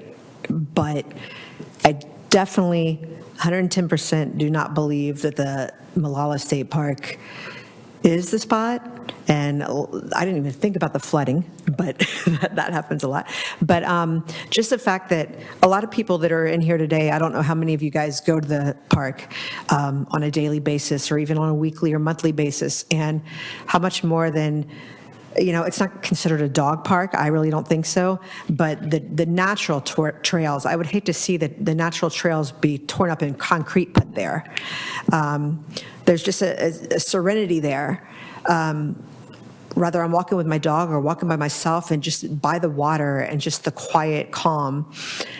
And if you don't go to the state park a lot, then you wouldn't really, great, all this land, and it's a great place for sports. But for the people that aren't here, I'm kind of like speaking on behalf of them, it is a really, where you can still be in this little country town and get outside, of like downtown and just go hang out at the park and lay out, or take your kayak and, go in the river. Swim with your dog in the river. Something that brightens my day is when I take my dog down there and watching him play and running around like a crazy lunatic. And one of my concerns that I was telling Patrick is that, people are saying, oh, yeah, there's going to be a lot of land left, the dogs can play. Well, then legalities come in. So you have children around there. You have people that bring their dogs there. Dog bites a kid, so there's probably going to be that, let's put the kibosh on the bringing the dogs. And I'm not asking for Canby to build a dog park. Just leave the little park that's there alone. And that's it. Thank you. Thank you, Nicole. Appreciate it. Okay. So I can attest that the cleaning crew here for the city that they contract is super efficient because my water bottle has been thrown out. So it's gone. So there you go. We know they're doing their job. Was it a plastic water bottle? No, it was a reusable one. It was a white one. Oh. Yeah. It's all right. I lose them every once in a while. So it was a good test of our cleaning crew. It's in the loss. There might be a lost and found for you, Lost and Jason. found item, Adam. Start putting your name on them. So what are we just doing a consensus of, Well, no, really the intent was to get Cogio and OYSA here, since there's been a lot of conversation in the community about this and wanting to, Cogio wanting to start kind of testing the waters and what the community feels. And I felt that it was important that they came here first versus Thank you.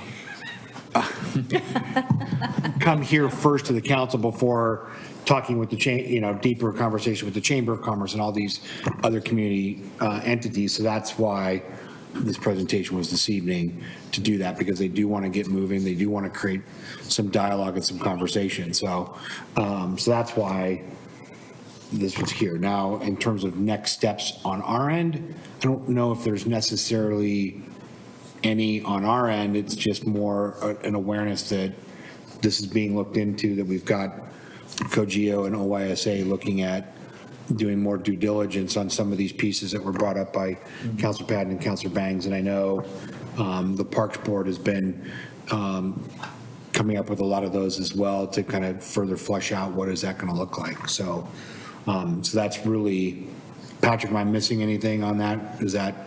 No, yeah, I think just we wanted to be respectful of the process, make sure that we did so in a way that really worked for the city. Yeah. So, I mean, the way, I don't want too far in the Wayback Machine, but there was conversation. Our previous city administrator did meet with the ranger there for the Malala State Park, and it's a 550 acre park. And I think the plan calls for using 40 to 60 acres, Patrick. Yeah. And so, so there's still a tremendous amount of park left to do a number of things. Some of those are protected wetlands, which I'm double checking over your shoulder, Patrick, to Jeff, our parks director there. But so yeah, there's still a lot that park can be utilized for and whatnot. So that's kind of, it was just, like I said, to flesh some of those out. I guess then my thought would be that I want to continue the conversation. It's very an interesting project concept. I see a lot of community support for the idea. There are some good questions and potential issues brought up that need to be fleshed out. But I would like to see this go forward, the conversation go forward, because we're not committing to anything right now except for conversation. So I would like to see it go forward and get a bigger picture of what it would look like, get Councilor Patton and Councilor Bangs' questions answered, and come back to us again, because I would like to keep this ball rolling forward. I think this is a good project, maybe not the right spot, maybe the right spot, we don't know yet, but I want to keep moving forward on the conversation for sure. Yeah, I mean, it's the questions are, I mean, as this dialogue continues, I'm sure, and Councilor Davis has been taking a lot of that to the Parks Board to have them work on and flesh out as well. Couple, recent history, we did say, that we wanted to continue this dialogue and continue to move forward with a project like this. Is it at Malala State Park? I don't know. It depends. It could be prohibitive. We're not sure yet, but sorry, Joe, and then I'll come over to Councilor. Well, and I'm sorry, what we've noticed is that Lana Bollinger's online raising her hand, and she didn't fill out a card in advance, but I know you guys are more inclined to want to hear from constituents than not, so I thought I would mention it and not just sit here and ghost her. No, I appreciate that. So yeah, is there a way to pipe her in?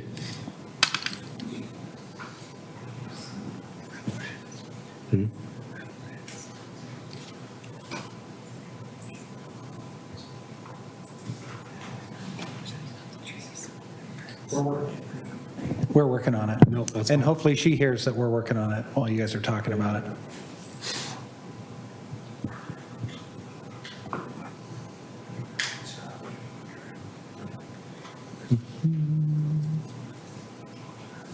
In the meantime. Yes, sure, go for it. In the meantime, as we wait for Lana here, I just want to emphasize that we cannot build anything at Malala River State Park because we don't own it. And I think our highest priority is to acquire land, which I bring up every few months. But I really think that we need to get land somewhere. And so if we had land, this would be a great discussion. Mr. Mayor? Yes. Ms. Bollinger is on there now. Great. Hello. Hello. Lana, good evening. Hello, can you hear me? You're a Can I little be faint. heard? Can you hear me? You might need to yell a little bit higher. Okay, I just want to do something really quick, although I have a volume of things I could say. Right.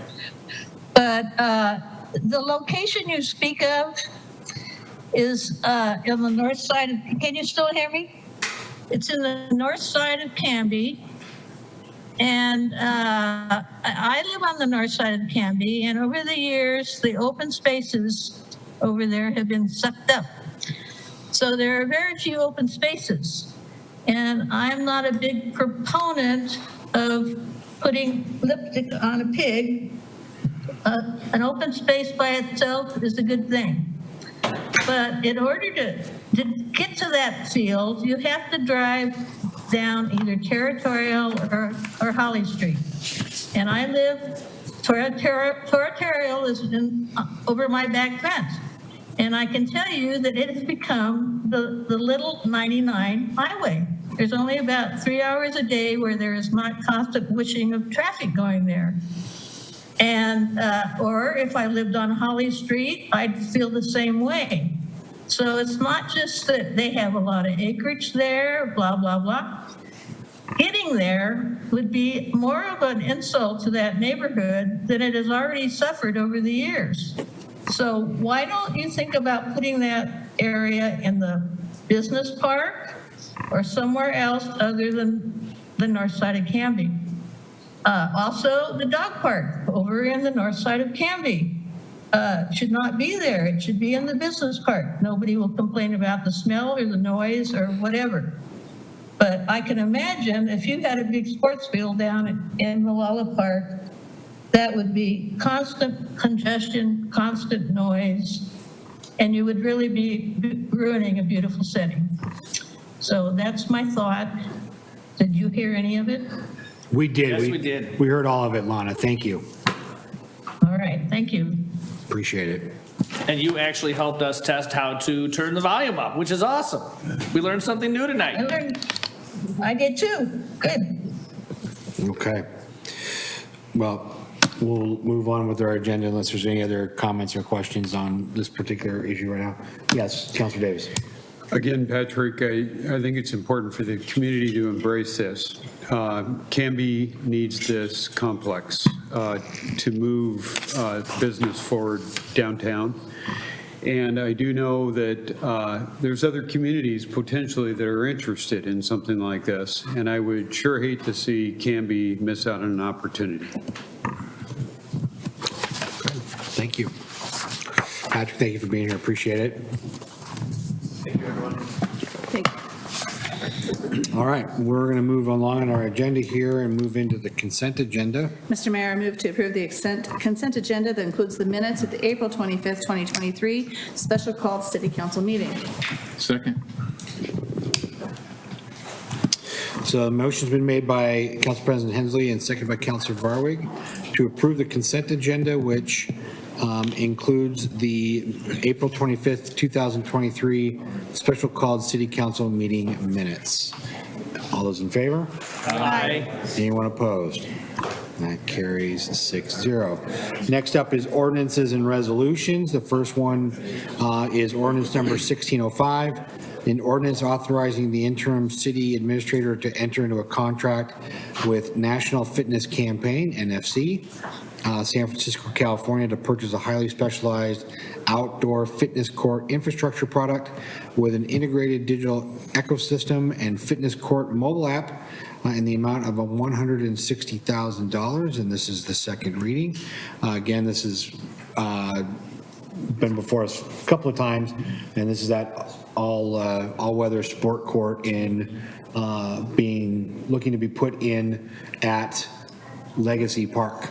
So, Councilor Patton?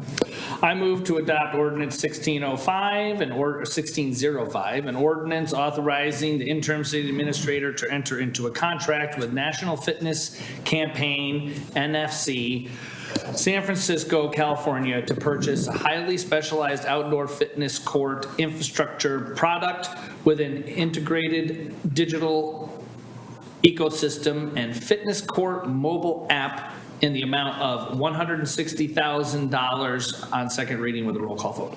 I second. Motion's been made by Counselor Patton and seconded by Counselor Varway to approve ordinance number 1605, an ordinance authorizing the interim city administrator to enter into a contract with National Fitness Campaign, NFC, San Francisco, California, to purchase a highly specialized outdoor fitness court infrastructure product with an integrated digital ecosystem and fitness court mobile app in the amount of $160,000. Roll call vote. Wait, was there a discussion, Mike? I'm sorry. Yes. Discussion. Yes, Counselor Banks. Thank you. Thank you. I have a question and a comment. My comment is that I noticed that the staff report continues to refer to this $30,000 as a grant. It is not a grant. And grant has a different meaning than sale price. Secondly, will the location of this interfere with youth sports there at Legacy on that back soccer field? Or is that where it's going?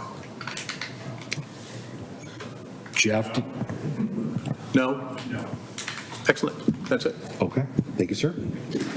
Yes, it's not a grant. It's Yeah. a sales discount. It's a discount. Yes. I wish they would fix the verbiage. I will reluctantly support the motion. Okay. Any other question or discussion pieces there? Do I need to amend my motion? No, I don't think so. No, grant wasn't in it. Okay, great. Yeah. So, Ms. Maya. Counselor Patton? Aye. Counselor Maldonado? Aye. Counselor Barway? Aye. Counselor Banks? Aye. Counselor Davis? Aye. And Council President Hensley? Aye. Great. Motion carries 6-0. Next, up for first reading is ordinance number 1606, an ordinance authorizing the interim city administrator to enter into a contract with the city, between the City of Canby and Barry, Elsner, and Hammond LLP for interim city attorney services up to $149,999. Ms. Eileen. Council, you may recall that at your last meeting, just last week, you adopted a resolution approving this personal services agreement. So this is just raising the amount to $149,000. Mr. Mayor, I move to approve ordinance number 1606, an ordinance authorizing the interim city administrator to enter into a contract between the City of Canby and Bury Elsner Hammond LLP for interim city attorney services up to $149,999 to a second reading on July 19, 2023.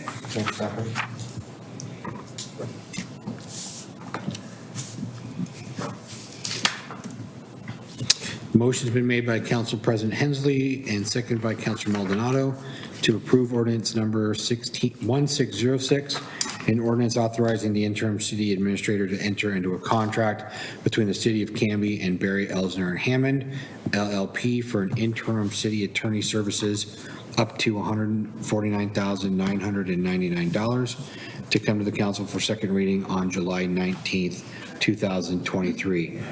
Discussion? Okay, seeing none, all those in favor? Aye. Anyone opposed? That also passes 6-0. Next on the agenda is a discussion, old business, so city administrator and city attorney recruitment updates. Anything on that front? I can report, and I actually copied you, Mr. Mayor, and Council President Hensley before this meeting that we finalized a PSA with PMG. Per kind of the consensus direction, at the price of, it's attached, the scope of work is attached to the PSA itself, but it was 17.5 and then 15.5 for the additional. There's going to be other potential costs involved.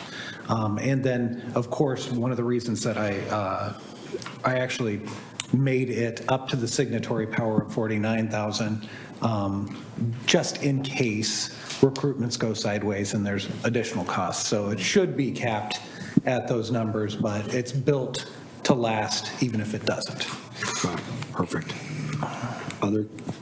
Any other updates on that front? So we're signed on, and I'm sure we'll get communication with them in terms of when we will meet and begin that And she'll share more communications about the HR person, but, or potential.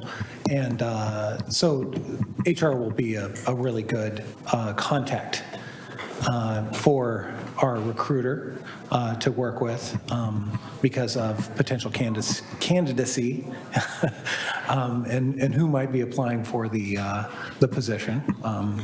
So there's that, and then also one of the reasons I looped you in is hopefully he will be reaching out and you see his numbers on there too. So it's an easy way for you guys to reach out to him as well. Okay. Great.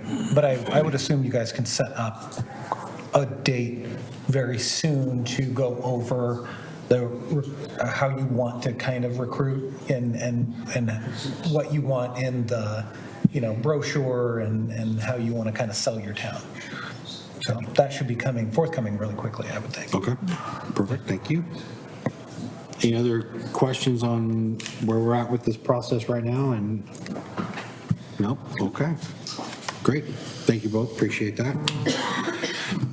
Next on the agenda is mayor's business. I don't have too much. I just really wanted to just throw out there and say thank you to a really fantastic 4th or Independence Day celebration downtown, our public works team, our economic development staff, the Canby PD, Canby Fire, the volunteers. It was huge. So I think that the turnout for that event was probably the largest one I think we have ever had.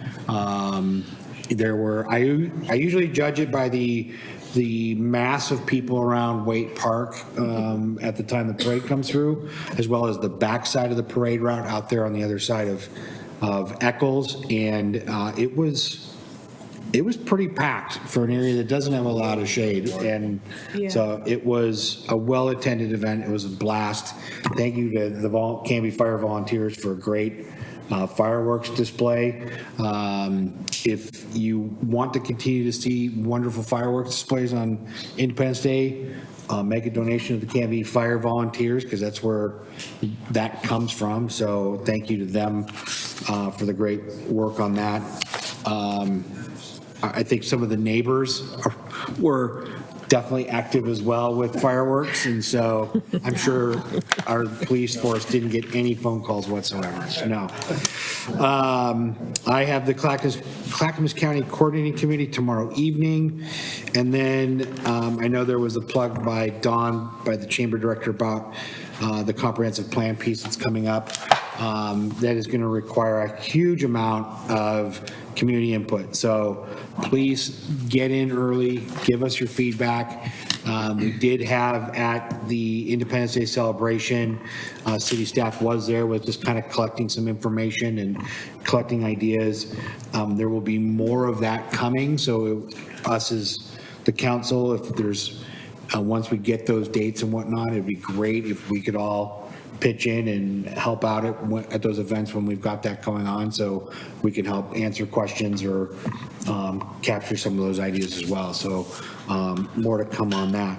That's really all that I have this evening. We're going to start with the far end there and his tiki shirt, Councilor Patton. Woo. So, as far as my update for the camp, these are holdovers from when I was at the hotel the other night.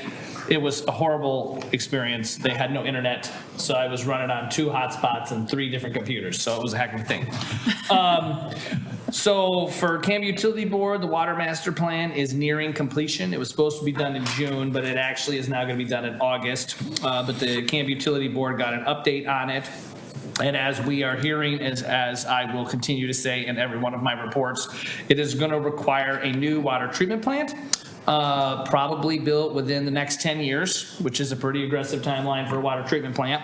And as we heard from Carol earlier in our work session, she let the number of 55 million cat out of the bag, and that was not enough money. So you can start to you can start to imagine a number and keep going higher. So that's going to be a big ask. And once they get that information and everything is finalized, they will be coming to council for a work session so that we are all on the same page moving forward.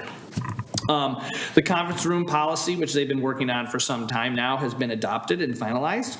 Union contracts and capital project budgets are all approved and squared away for the next fiscal year. There will be a rate study going on, and this is triggered by a notice from the Bonneville Power Association that the Bonneville Power Association is going to be adjusting the rates, the wholesale rates that Canby Utility pays for power.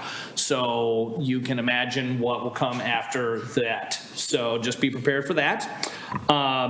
Knightsbridge and the Westcott substations have finalized their inspections. This is something that's supposed to be done every 5 and 10 years. They had never been done, and it is nice to sit. And they're happy to report that there wasn't any major problems with any of them that were found. There were some minor things that were able to be fixed pretty quickly. Some people may have noticed some power fluctuations while those tests and inspections were going on, but there were some other outages that were not related to that, which I'm in the process of trying to get to the bottom of, and when I have more information, I'll report it next time. And they have modified their credit card payment policy, limited it to the maximum someone can pay a bill on a credit card is $1,000. Apparently, they recently had a very large customer that paid a very, very, very, very, very large amount on a credit card, and the credit card fee to run it was pretty bad. So they decided they're going to cap how much people can pay on a credit card for their utility bills, which is going to be $1,000. For the school board, there was a recap of all the teams that went to state. The CARE Award went to Linda Robert. I believe that was her last name based on my chicken scratches. Dr. Downs thanked the outgoing board members. He did over 200 classroom visits in the school district this year, which is a pretty big undertaking. So that was really cool to hear. And he thanked the various staff members who were retiring. The board members wished the graduates all the best for the future. Outgoing board members shared their thoughts. They approved the FBLA travel budget.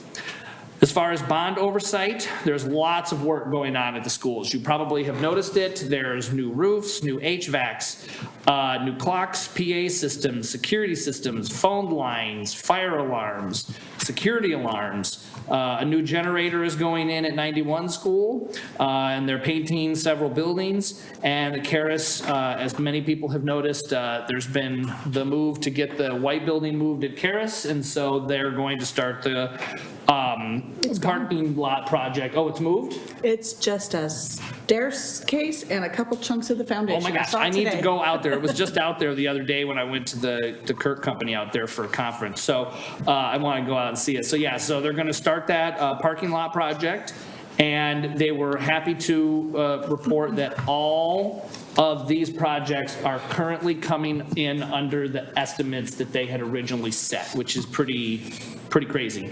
The new health curriculums have been approved. The 2023-2024 budget has been approved. Enrollment actually went up for the month of May, which I thought was very interesting considering it was the end of the school year. And they did their last renewal of their Sodexo contract. So apparently they can work it where they had a contract where they could extend it for so many times, and this is the last time they can just extend it without having to go out for an RFP. So that was that. For me, I also wanted to thank everybody all of the hard work that everybody put in for 4th of July. It was a smashing success. And regarding the fireworks, where I was sitting, people were not only rooting for the fireworks, but there was also like 3 or 4 personal drones that were flying around the fireworks display. So we were rooting for them to get blown up, but that did not happen. So one was close though. One was. I did see, like, I was watching them and I did see the one, like, as soon as it went off, quick veer away from. There was one operator that was pretty like, meh, I don't want this thing to blow up. The other one was like, I'm gonna get a little closer, and then the other person was like all over the place. So we were like, that was the best opportunity to see multiple fireworks. So that was that. Oh, so for me, just as a heads up, I have been approved to be a member of the board for the Willamette Falls Landing and Heritage Area. Council President Hensley was the liaison, and I guess they had reached out to you, and you had no interest, and so they came to me. Didn't have time. And yeah, time, right? And I don't have time, but I'm an idiot, and I volunteered anyways. So I'll be serving as board member for them. So we'll be working together on that. And then, what is this? One of the things that I had brought up today, and I'll just put out here, is when I was onboarded in December, there was talk of doing like a chat with a council member, or open house. And it has now been 6 months, and I am interested in setting something like that up, whether I have to do it myself and get the room, or whether it's something that can be done here at the library. But I would like to start the process of publishing and having some regular time where members of the community can come in and ask me questions and do those sort of things and start that outreach. Because as a member of the comp plan and all of that, I'm gonna need to start doing that anyway. So I think this will be a great avenue to do that. The next thing I had was a question that I brought up for Chief Tro and Eileen, was regarding the camping ordinance. And I had asked to see if there were any statistics on how that is going, because I have a concern. And before I say my concern, I'd like to hear some statistics.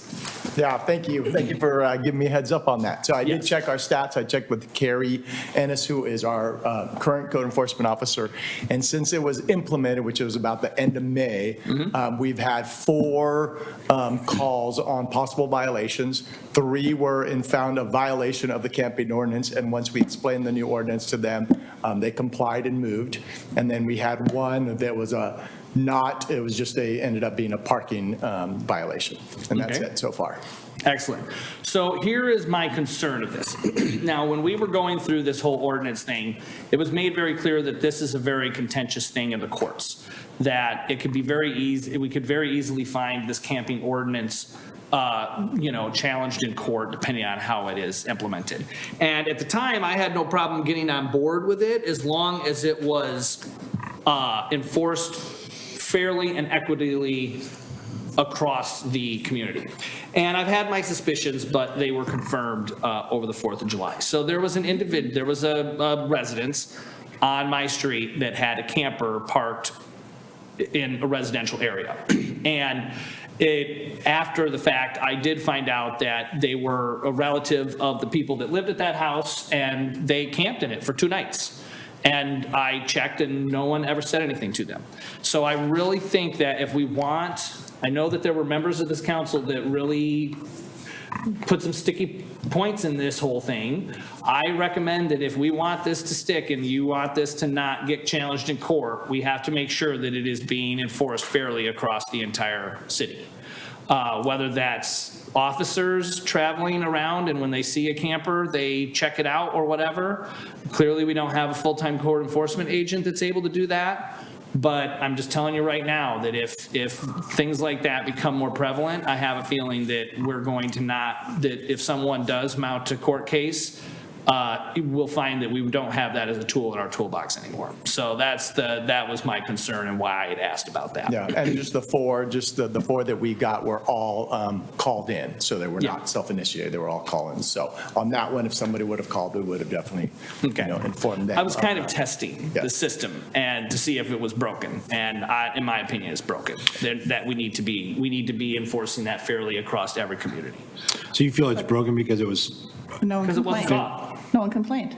No. The point of the camping ordinance, see, and this was my concern about the camping ordinance, is that it was clear in the courts that you cannot criminalize homelessness. You cannot criminalize houselessness. And if we're only calling in and requiring people who are houseless to comply with the ordinance, and people in other neighborhoods that don't have a problem are able to not follow the ordinance and not get caught, that is specifically criminalizing houselessness. So if you want it to stick, it needs to be implemented fairly across the board. That's my opinion, and I would dare say that if someone challenges it in court, that could very well be their opinion as well. So that is my opinion on that. You can believe whatever you want, but I have a real concern. So that's that. And then I just want to thank Joe.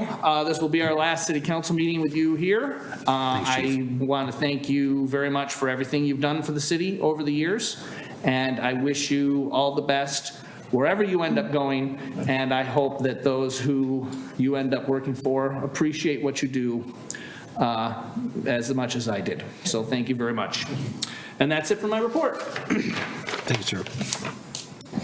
Councilor Maldonado. I have nothing to report at the moment. As a matter of fact, I just received the email that we're going to be pushing the July meeting to August for Bikes and Pen. Okay.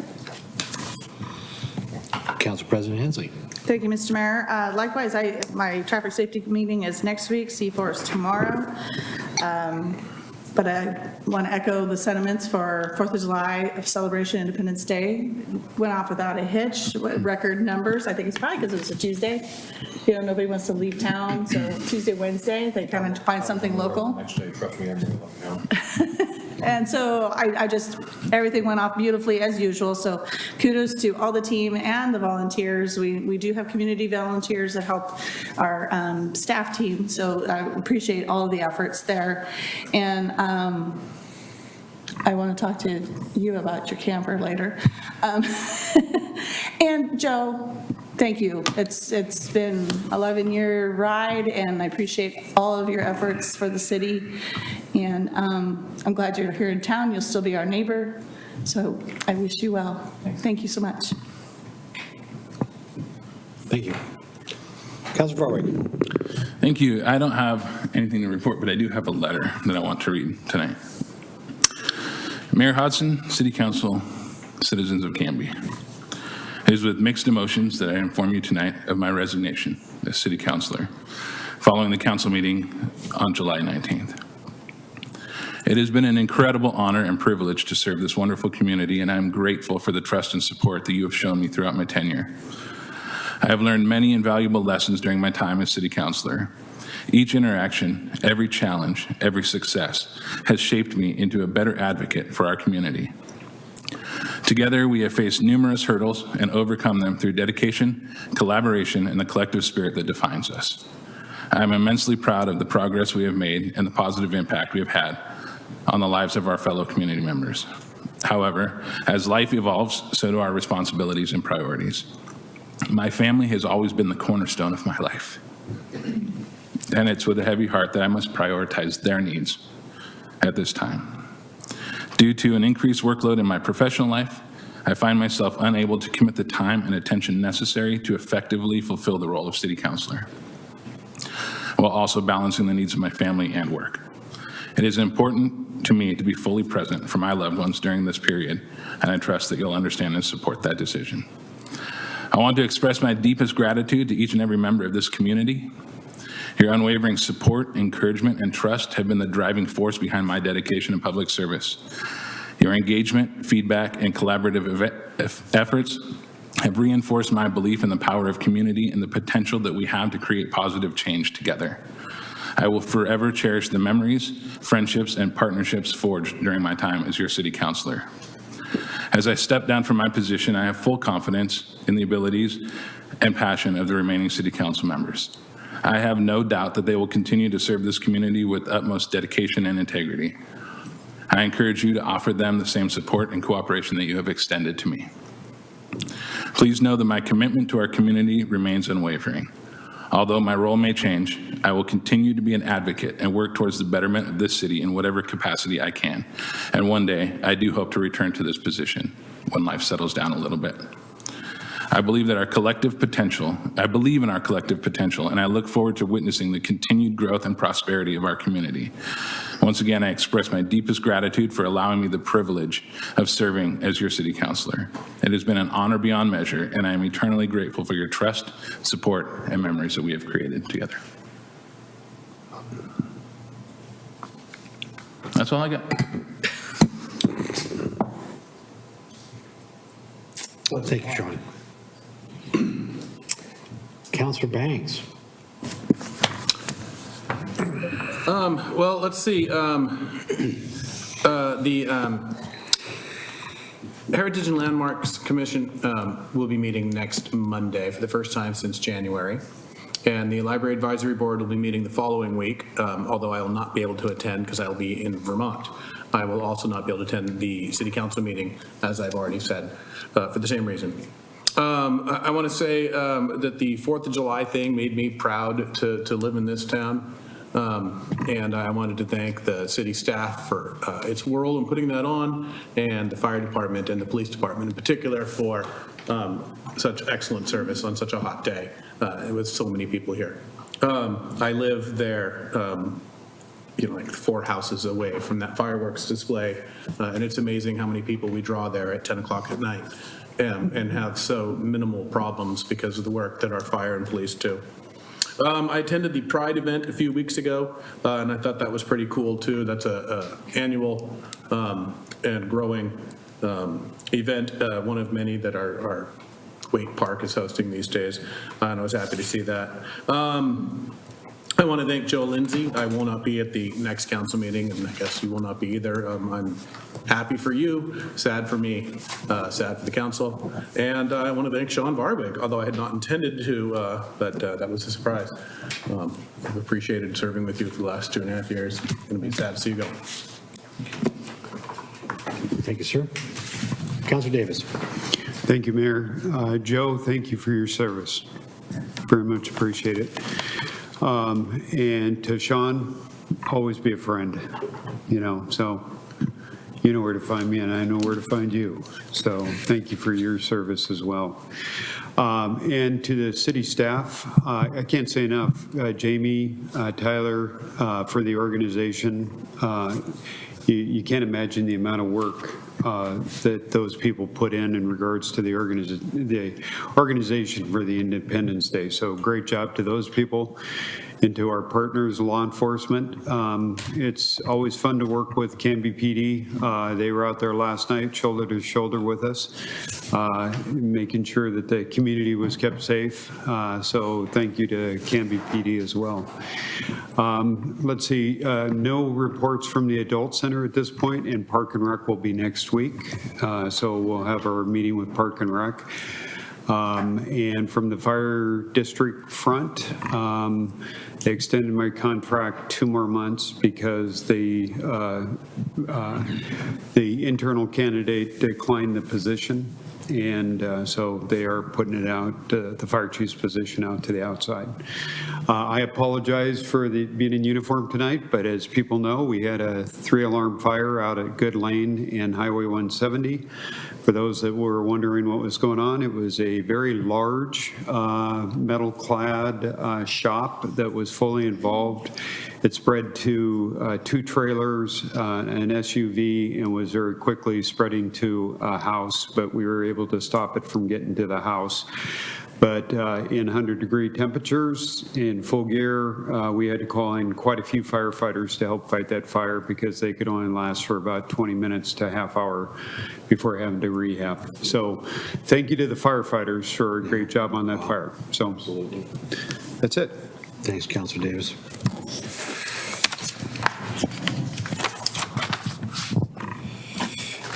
Next on the agenda is City Administrator Business and Staff Reports. Council, I just have a couple of items to report. I did attend the 4th of July celebration yesterday morning and just found it to be a lovely event. So my congratulations on the event. And I too appreciate staff's efforts to put that event on. And so we had a grand time. So the other thing is that we are very close to making an offer on an HR director. I will just leave it at that, but we're very close to making an offer, so. Great. That's exciting. Yes. Perfect. That's it for now. I do think that that candidate will be on board in time to really take the mantle of the city administrator recruitment. Great. So. Thank you, Ms. Stein, appreciate it. Pardon me? Joe, did you have something? Sorry. No. Okay.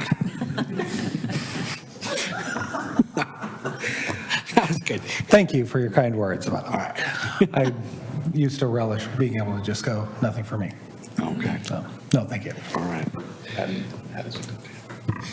So I know I'm speaking out of turn, You are speaking out of turn, sir. but Sean surprised me because I was first. I'm sorry to hear that you are going, but I completely understand. I've been in that situation, and if I am a testament, it may take a few burnings and revivings, but like a phoenix, you two can get back on city council.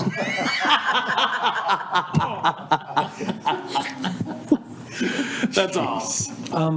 I will say one thing. Sean, I think putting your family first is awesome. Thank you. Okay. An opportunity for citizen input. Vicki, anything for us? Canby Kids, thanks you. Well, we thank Canby Kids. Wearing another hat, that's kind of my life, so, It's kind of been your life for a number of years. yeah. I wear a lot of hats, and you just know a small fraction of them. I'm sure. George, you're kind of a citizen, nothing? All right. Kind of citizen. Don? No, all right. He's like, nope, I already spoke. All right, my action review. You've approved the consent agenda, adopted ordinance 1605, and approved ordinance 1606 to a second reading on July 19th, 2023. Wonderful. Thank you very much. I can't say that we are going to adjourn, but I need a motion to move into executive session. I was going to let Councilor Barwick give the motion to adjourn, but I forgot about the executive session. So, Mr. Mayor, move to go to executive session pursuant to ORS 192.660, parent 2, parent D. Second. Thank you, sir. Motion's been made to move into executive session. All those in favor? Aye. Okay. The city council will enter into executive session for the purpose to conduct deliberations with persons designated by the governing body to negotiate labor negotiations with labor negotiator. The executive session is held under pursuant to ORS 192.660, parent 2, parent D, which allows the agency to meet in executive session to discuss this topic. Only representative of the news media and designated staff shall be allowed to attend the executive session. Representative of the news media are specifically directed not to report on any of the deliberations during the executive session, except to state the general subject of the session as previously announced. No decisions may be made in an executive session. At the end of the session, there will be no further business. So Canby, we are going to tune out for now, and thank you.